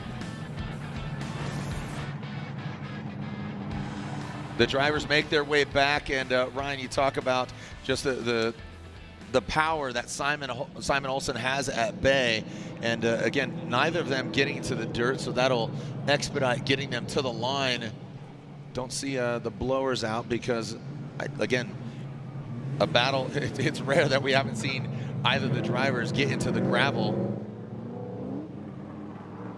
Some of the drivers driving back to the pits. Hey, if you're in the building, be sure to join us at the trophy ceremony just over in the pit and in the paddock just behind Matt Field's pit. We'll see if he has the shortest route. Well, obviously he's going to be on the podium, but he's got the shortest route to the podium. But will it be the biggest trophy here tonight? Chelsea Denofa leading, Simon Olsen giving chase. Denofa points leader. We talk about the scenarios. It's going to come down to Irwindale. A championship will not be decided here in Utah. October 13th and 14th, Friday qualifying, Saturday game day. Who will be our 2023 champion in Formula Drift? Who is going against Matt Field right now? Is it Denofa in the Ford Mustang? Simon Olsen in that S chassis? Chelsea Denofa, Pennzoil Mustang RTR. Going for driver and manufacturer's championship. Big angle from Denofa, he throws it in. Simon Olsen overcooks it. Olsen overcooks it, he goes sideways. Denofa continues on. And that was a hard act to follow with Denofa initiating into that second outside zone. Standing on the throttle, risking it all for the victory. And look at that. We talked about how dominant that horsepower was of Simon Olsen, but then the tide shifted. Denofa said, hey, follow me, bro. Let's see if you got this. And just let him out there. And Olsen overcooks it. Let's back it up. Was there anything that Denofa did out front? We always want to play devil's advocate. What are your thoughts, Ryan, at first glance? Well, I mean, the first inside clip has been an area of a lot of attention, and it looks like Olsen basically starts almost the process of an understeer, tries to catch it, stays in it. He doesn't actually understeer, but he pushes off of the course and it has to stop drifting. I think that that's going to be entirely on Olsen. Let's just watch Denofa out front. Pretty clean initiation. He's back on throttle way before inside clip number 1. And it looks like Olsen just gets a bit too close, starts losing the front end, is not able to catch it, and then Denofa is off to the races.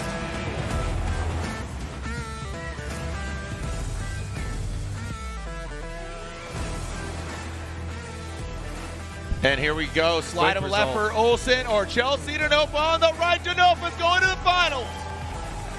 Chelsea Denofa is going to the finals.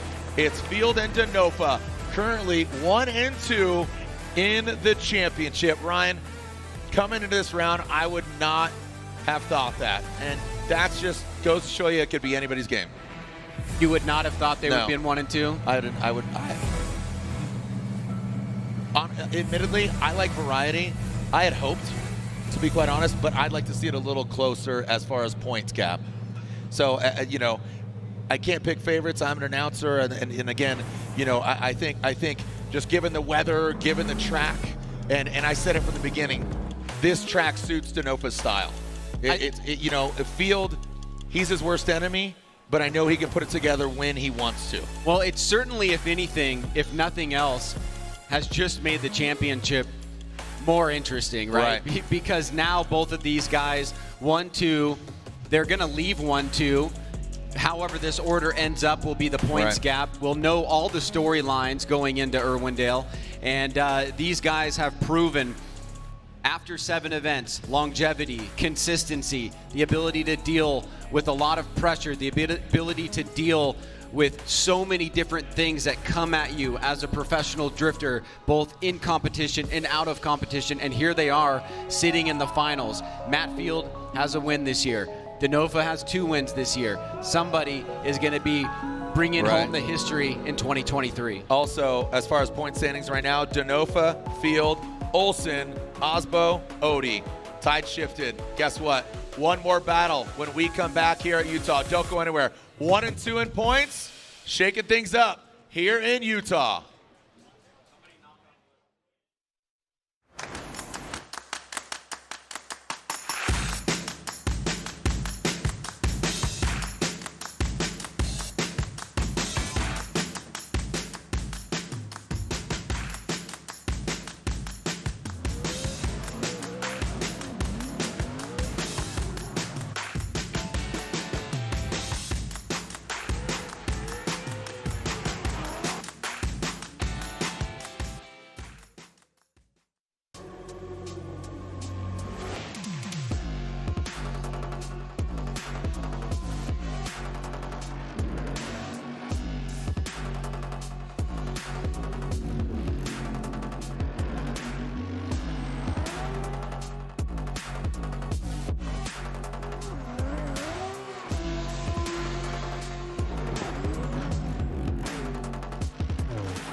going on, everyone? Daniel Ricciardo here. I'm going to mount up some GoPros and do a few laps.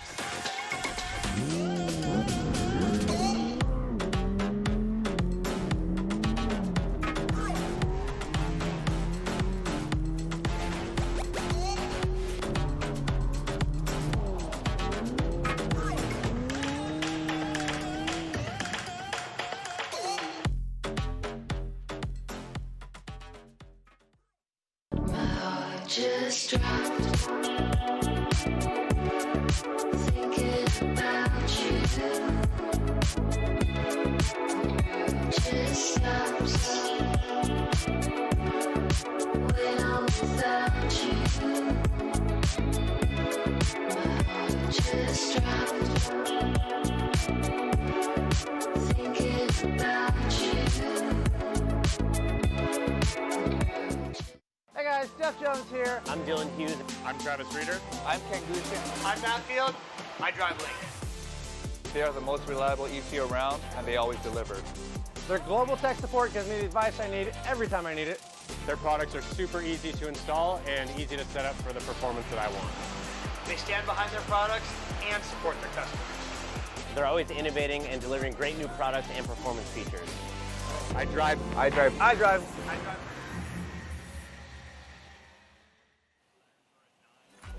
Welcome back. We are about to get into the finals with Matt Field versus Chelsea Denofa, and Chelsea Denofa in his car right now getting ready. The team moving around him quite quickly. Ray Shake is here, and Chelsea Denofa, if I can get a quick word with you, it seems like there is a lucky charm in your car today. This whole day has been hectic for you. Yeah, I definitely won't deny I've been getting some lucky scenarios here. I mean, I've been able to put the good lead runs down or put it where it needs to be on the run where someone else gets unlucky. So there's a little bit of skill, but it's mostly been a shitload of luck today, to be honest with you.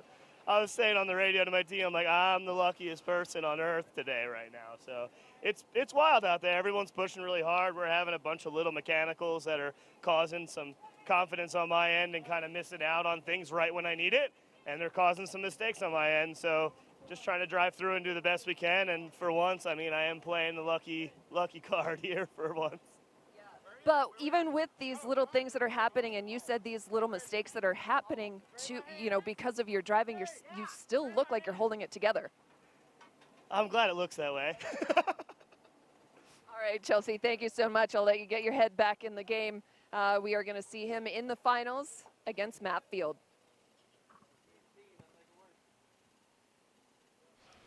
Well, there it is, Chelsea Denofa, humble in the approach, even with all the challenges. He finds himself in the finals against Matt Field. And before we get to that, let's take a look back at the GoPro Chase to the Championship.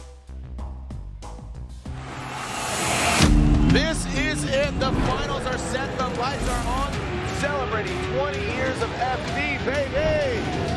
Send it. Here we go. This is Formula Drift, and we are on the streets of Long Beach for the first round. Your winner, Matt Field. Welcome out to Road Atlanta. This is round 2 of the Formula Drift Pro Championship. Longton Jr., two-time champion. The battles that we had at Orlando, I mean, they were intense. There was a lot of contact from the inside. Whoa, are you kidding me? Look at that. That was awesome. Chelsea Denofa gets the win. This is Englishtown Raceway Park, also known as Round 4. Simon Olsen, Adam Elsey, neither have had a Formula Drift overall win, and one of them is going to make history. It is pro time here in St. Louis. The stage is set for round 5 of the Formula Drift Pro Championship. The finals are set. Bakchis against a new points leader, Aasbo. Come on, boys, send it!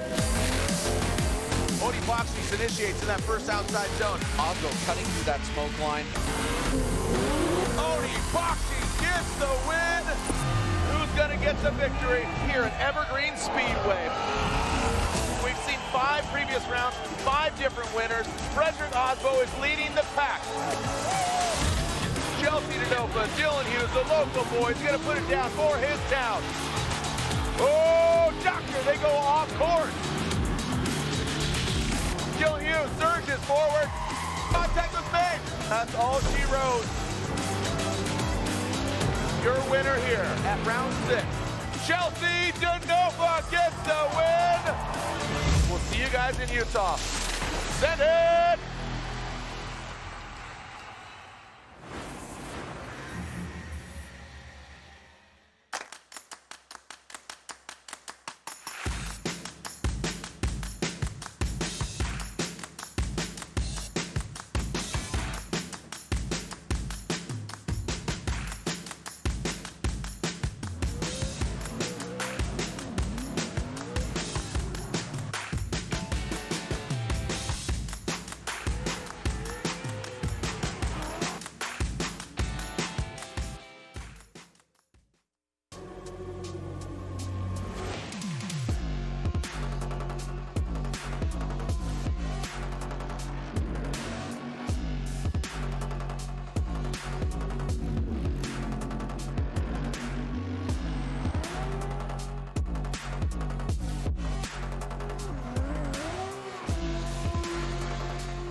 Here. I'm Dylan Hughes. I'm Travis Reeder. I'm Ken Gucci. I'm Matt Field. I drive Lincoln. They are the most reliable ECU around, and they always deliver. Their global tech support gives me the advice I need every time I need it. Their products are super easy to install and easy to set up for the performance that I want. They stand behind their products and support their customers. They're always innovating and delivering great new products and performance features. I drive.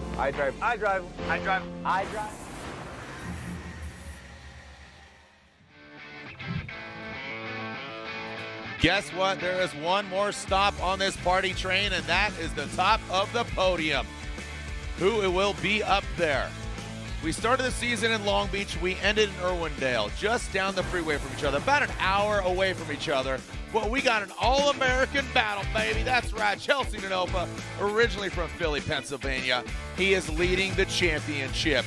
He is piloting that Pennzoil Mustang RTR Spec 5D on Nitto tires. And then you got on the other side, he will be chasing down Chelsea in that Borla exhaust, Heat Wave, Lean Customs, GT Radial Corvette, the Forged Star wheels on the corners, the Momo race suit, and again, again, James Dean looking on. Here we go, send it! Chelsea Denofa out front, initiated in the front of Matt Field. Big, massive angle there from Chelsea Denofa. Oh, we got contact! Holy cow! Yard sale. And that was a massive hit. Okay, remember, Denofa does not have a competition timeout. Matt Field, I believe Great point. He does. And as we looked on, in my mind, what kind of popped in as I saw James Dean on screen there was, I believe the last person to get 3 wins historically was James Dean, and that was going to be in his run from 2017 to 2019. Field is surging forward here. Denofa's lighting off there before the inside clip.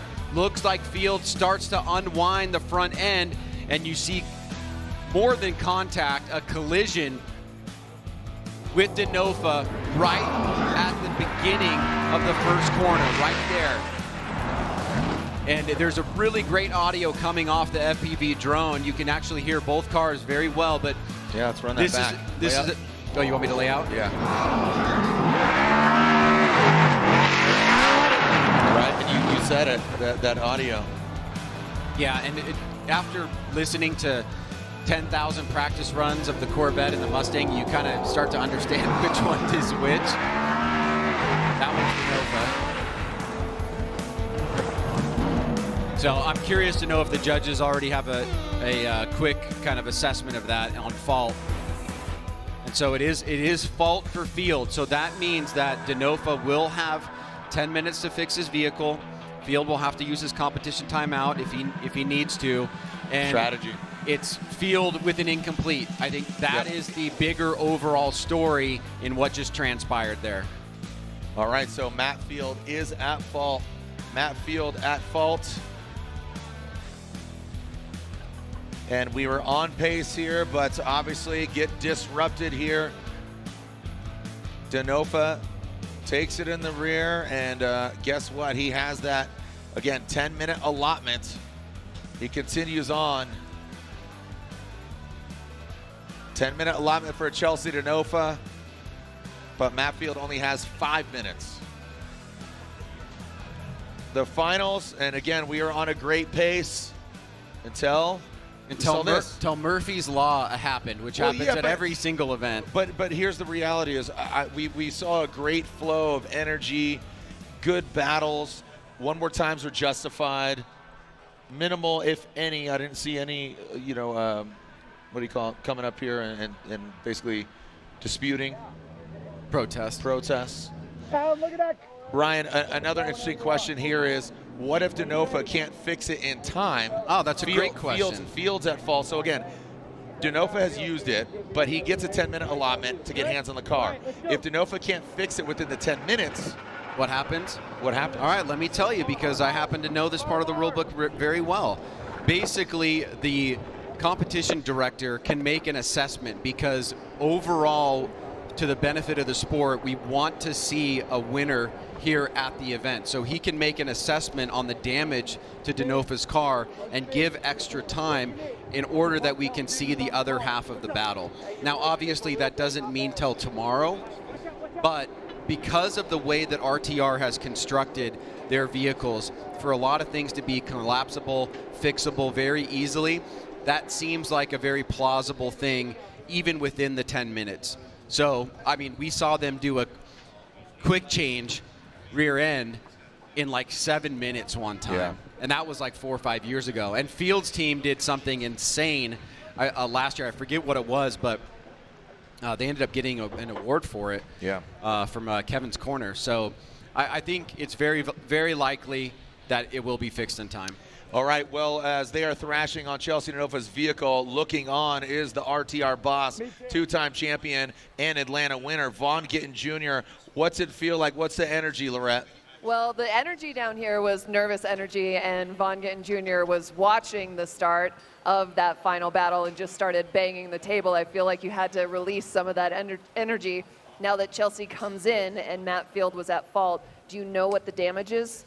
Yeah, it looks like it actually looks like he hit the rear left side of the car. It looks like it's actually okay. They're checking toe. We might have something bent, but I'm confident we'll get it fixed.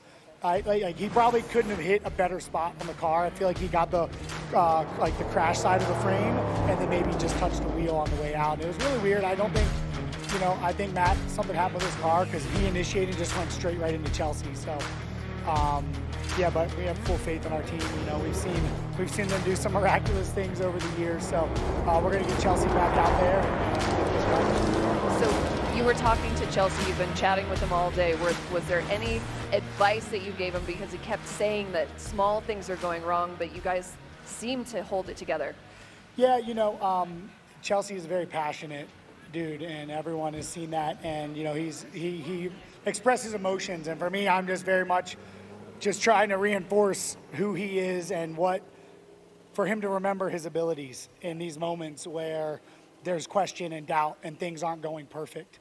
This has been a very weird event, to say the least, But, you know, we have a lot of passion and a lot of energy and good vibes in this pit, and my experience is that always prevails. So that's what we're sticking with. And, you know, Chelsea's over there smiling right now. I can see his full belief that they're going to get him a car to go back out there and finish his second half of the battle for the fans. And if you know Chelsea, he's certainly not going to be just putting along the track. So.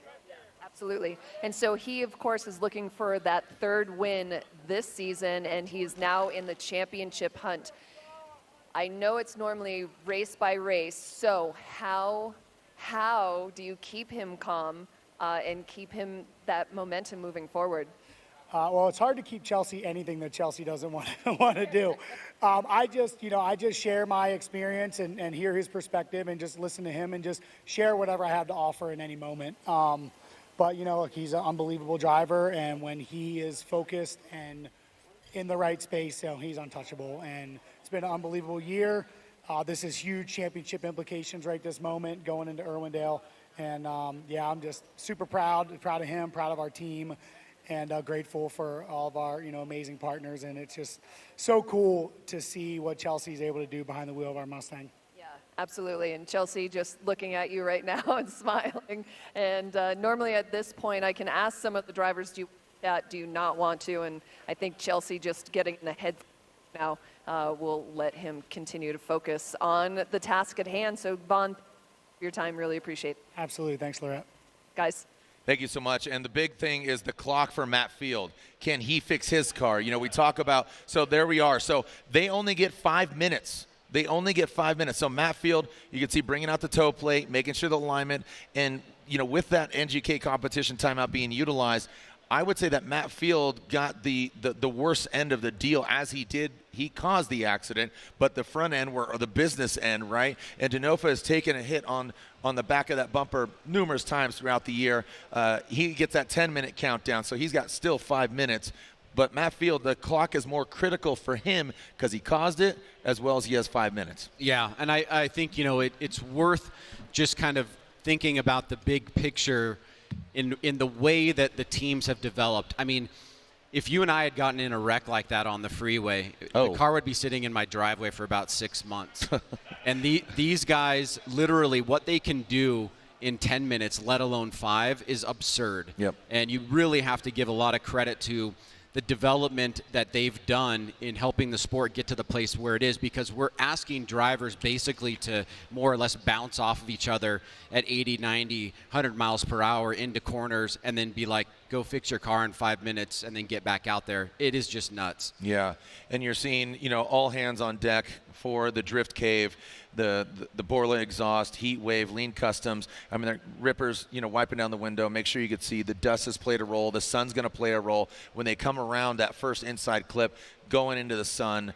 You know, these are all critical components. Let's talk about, again, I'm seeing 1 minute left. They need to get this thing down, rip roaring, and ready to go. But as far as, so right now, if we ended it and they both got 88 points, keep in mind, if Denofa gets the win or Field gets the win, you get 100 points. But if it ended, they both got second, that doesn't include another 12 points, excuse me. So again, the separation there. Denofa goes in at 452, Field at 411. There's 41 points that separate them. So again, that does equate for qualifying yesterday. So there they are, they're wheeling it. Looks like off the plates, the alignment, 28 seconds.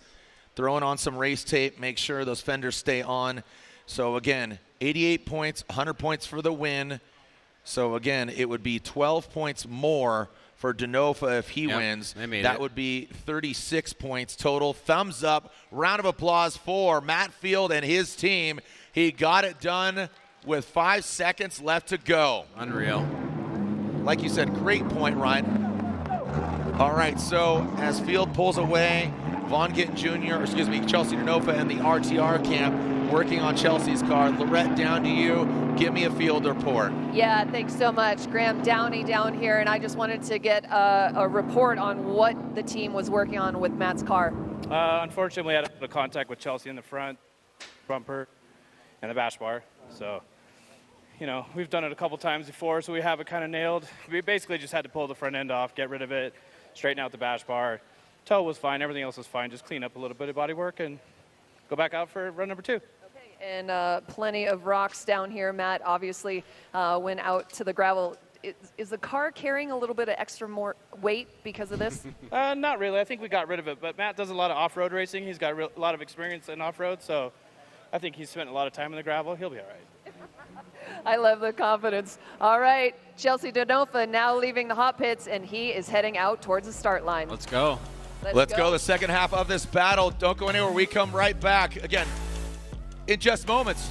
Again, the Neil's going Chelsea's way. Will that continue?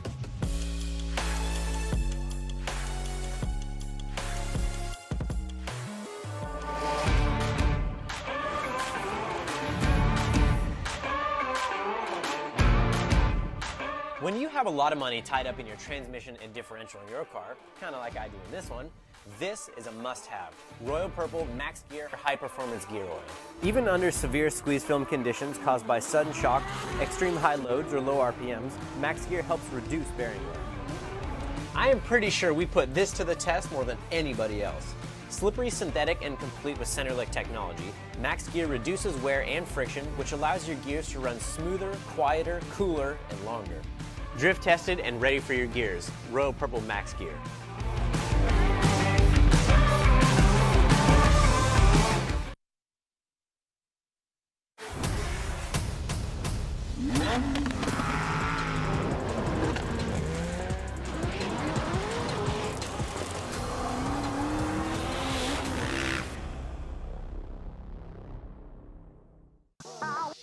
The magic of Rain-X. Okay, that's some serious Hollywood stuff right there. But with Rain-X Latitude water repellency blades, the magic is real. These blades apply a new longer lasting water repellency formula. The magic of Rain-X repels water from your windshield so water beads up and rolls away while you drive, giving you the clearest view possible. Treat your windshield for safer driving visibility with Rain-X Latitude water repellency wiper blades.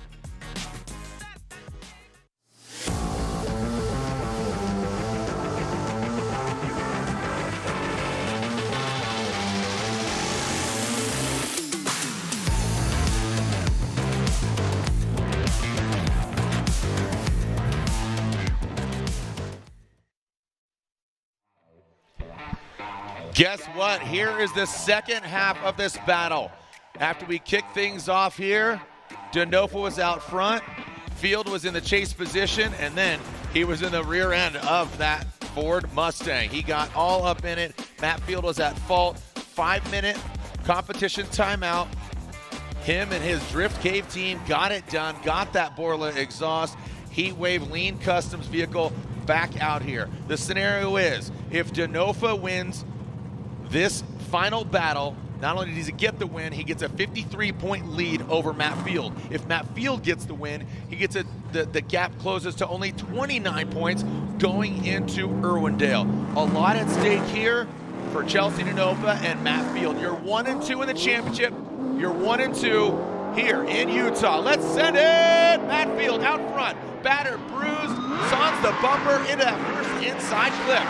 Matt Field going into that second outside zone. Denofa maybe tempering the flame, dialing it back a little bit, finding the sweet spot. Matt Field has that, let's go with it, incomplete. Now bringing it on into that final outside zone. Matt Field feeling all of it, but that major mistake. Handshakes all around here for the Nitto Tire pilot. That Pennzoil Mustang RTR Spec 5 FD. Strategy was played there, Ryan. I thought that was played safe. It's not the most aggressive, but that's what you got to do to win a championship. Previously in the season, I feel like Chelsea's like, oh, golly gee, let's have some fun. Everything's cool, chill. Now he's thinking the biggest trophy of them all, the 2023 FD Championship. I think that is absolutely a key point. Right there in that moment, we saw championship level thinking and strategy going on. How many times have a situation like that happened and then we get an incomplete on the second run and then one more time? This is a situation where Denofa took the advantage that he had, did the right thing. He didn't need to go super crazy to lock in the win. No. And it's going to put him in a position that's going to be very difficult to surpass going into Irwindale. The difference between 26 points and 52 points in one round is significant. Yep. And it means that he is so much closer to his first ever title. I really don't think he needed to pull back to the start line to get the verdict. We'll pull them down here in front of the fans, but just want to clarify. Looking at this, he pretty much just,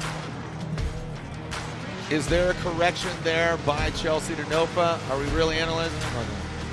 All right, taking a look at this from the start. Well, they're looking at the transition here. Did Chelsea straighten right there? It's hard to tell in the smoke line. I mean, it's definitely not great. It's not great. I mean, what I was looking for was, in my mind, was don't spin out, don't go drive off course, and through the smoke line there, you can see there was a time where the wheels got very, very, very tight with the angle. So that's actually what they're looking for. I cannot tell myself whether or not that occurred, but the judges have their own replay machine up here. So I guess maybe we jumped the gun a little bit.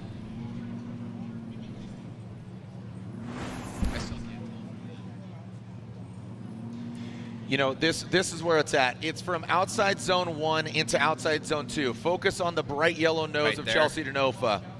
It's very, very close, and it's on the transition, which I think actually helps Denofa a little bit because it's going the other way, and your wheels do have to cross over that center section for a little bit. But if it did go to neutral, or it was a counter steer, and the judges catch that, then yeah, we got a problem. Here's what I take into consideration. Matt Field went to the back of his car, and I'm playing devil's advocate for the sake of playing devil's advocate here. Unfortunately, that doesn't play into it. I know it doesn't. But I'm just saying, not going either way. I think he's drifting. He is definitely off of that outside zone. He's trying to salvage that, but if this happened earlier in today as opposed to even the final, yeah, it still is an issue. So I'm playing devil's advocate with myself. If what seems so, as you said, you were kind of focusing on, you were focusing more on him not going off course. Handshakes were all around. Well, here, let's do this exercise just for the heck of it, right? Usually, if you pretend you have 2 incompletes in the chase, then you would analyze the leads, right? Right. In this situation, you don't have that. So if it is an incomplete, it's basically an automatic one more time. Or Matt Field even could potentially win if what they're judging is just this last run. But I don't see that. I don't see that. But they wouldn't judge that because Chelsea wouldn't have that opportunity to have a lead run. Yeah, exactly. So all you would have at a 4 lead versus lead, chase versus chase is 1 lead of Matt Field. So that is so I think completely, it's an automatic one more time if it is that. We can't have nice things around here, can we? No, you know what? But yeah, we can. Yeah, we absolutely can. So again, these guys are analyzing and scrutinizing that. Again, Formula Drift correction. We saw a call being reversed earlier today about that correction. So the pressure mounts. This is, the judges, it is, you have to be consistent with the ruling. You just have to be consistent with it. As again, our judges, it's a tough task. And again, is it offline? Is it an incomplete? We do know that Matt Field was at fault. That was an incomplete on that first run of Matt Field. Hence why he only had 5 minutes. Field had 5 minutes. Denofa had 10-minute allotment. I think historically, looking at the things that have been called an incomplete, in my opinion, this is through the smoke line. It is very difficult to see. It does need to be unambiguous in my mind in order for it to be an incomplete. But if the judges see something, then they've got to go with that. And obviously, at the end of the day, it's one of those kind of things where you don't want something like this that Denofa had in his hands to go away on a mistake like that. But we do have a score I'm hearing right now. All right, we got a score. We have a decision. We have a decision. So let's bring the cars down.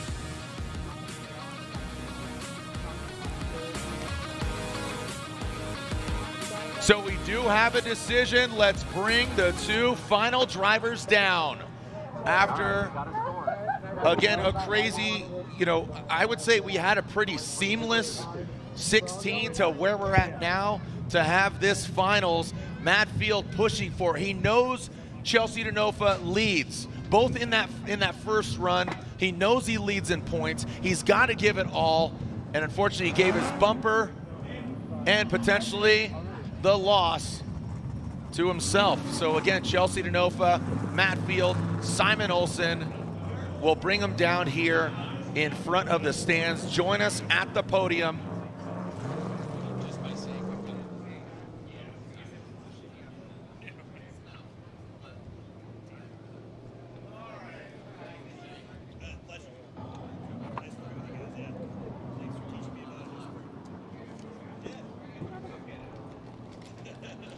All right, so here they go. Make some noise for our top three finishers. And again, also, not only top three, but also 1, 2, and 3 in the points going into Irwindale. October 13th, 14th, the final round, round 8, the House of Drift, Irwindale, California. Join us there, Friday the 13th. It could get spooky, it could get creepy, it could get things shaken up, because you do have to qualify. Everybody knows the House of Drift celebrating 20 years of Formula Drift at the culmination. This is our 20th season. Again, with a win for Chelsea Denofa, he has a 53-point lead over Matt Field. If Matt Field gets the win, that shrinks to 29 points. So make some noise, Utah, for our top three finishers.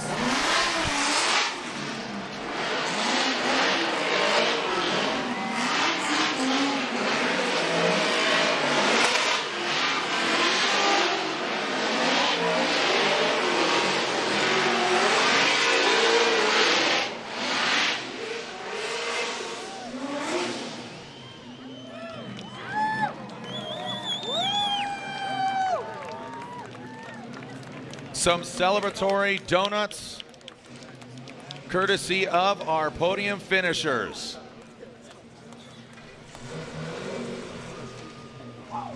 It's gonna come down to Irwindale for your 2023 Formula Drift champion. Thank you so much to Ryan Sage. Thank you to our judges, Robin Ishida, Ryan Lantain, Brian Eggert, Chris Yule. Thank you to Sean Adriano. Thank you to all our drivers. Smiles from these two guys. They go hard. And there they're joined by Simon Olsen. So without further ado, your podium here at round 7 of the Formula Drift Pro Championship.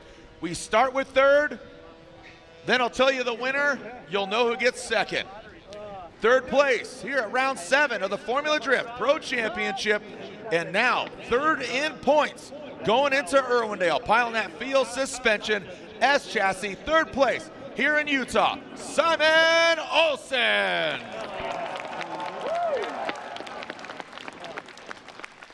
And now your winner here at Utah, round 7 of the Formula Drift Pro Championship, going in Irwindale. It is solidified, your points leader. How big that gap is TBD. But your winner here is Chelsea Denofa, unanimously gets the win. Driving that Pennzoil Mustang RTR Spec 5 on Nitto tires. That means second place here at Utah. Second in points, piling that Borla exhaust, Corvette GT radial. Make some noise for the Beast from the Bay, Matt Field. 53 points separate them now going into the final round.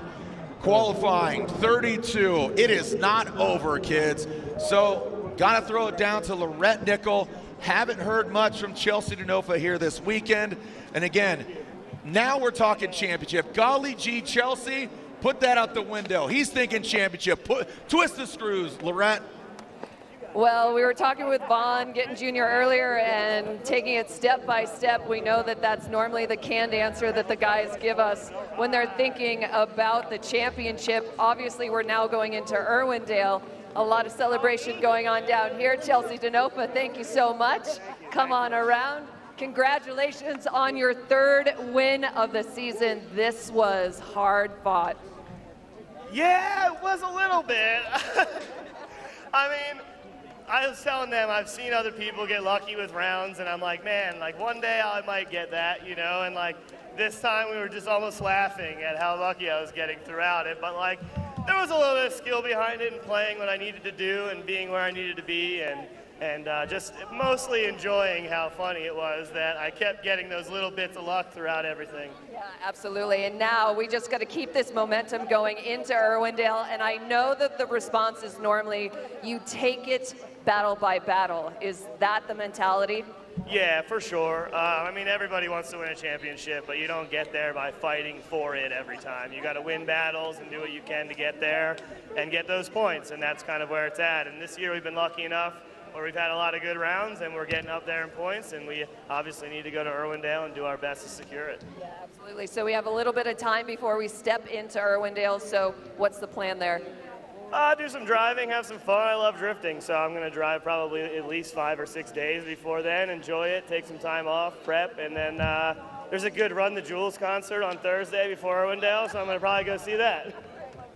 Chelsea, I love that response. Thank you so much. Ladies and gentlemen, get loud. Chelsea Denofa, your winner here in Utah. Lorette Nickel, thank you so much for all that you do, asking the hard questions. Be sure to follow Lorette Nickel on Instagram, L-A-U-R-E-T-T-E, Nickel. Just look it up. She's all over FD. And again, thank you so much for contributing. There's Chelsea Denofa. Come to mama. There you go. The Chelseas. Congratulations to them. They get the win for the 3rd time this season. And that is, what is that? Holy cow, that's 5 out of 7? That's 5 out of 7 wins for RTR. Chelsea with 3, Adam LZ, and Vaughn Gittin Jr. with 1 apiece. Congratulations to you, homeboy. And there you are. Here are the new point standings going into Irwindale. You can see the point separation. 53 points separate first and second. Mathematically, Simon Olsen would need Field and Denofa to be out. But you can see, again, Frederick Aasbo, 383, Odie Bakchis, 355. Ryan Sage, thank you so much for all that you do, both on camera and off camera. Looking forward to celebrating 20 years of FD. We're going to celebrate Prospect tonight. Congratulations to Ben Hobson, wrapping that up to win in the championship. Thank you so much, Ryan. My pleasure. It's great being in the booth with you always. It was another historic event. This is the 2nd year. Last year was a tester here in this market. I think this is a place that we stay. Absolutely. Thank you so much to the fans here in the building. Join us at the trophy ceremony. Give out the carbon fiber trophies. And if you're headed home or if you're at home, join us October 13th, 14th for a culmination of our 2023 season and put an exclamation point on 20 years of the Formula Drift Championship. On behalf of the whole team, again, our judges, Ryan, Brian, Robbie, Pat, Sean Adriano, Chris Ewell, the whole team. Babe, I'm coming home. We'll see you tomorrow. Parker Jet, let's catch a flight home tomorrow and see T-Bone and Mama. Send it. We'll see you online or we'll see you another time. See you in Irwindale.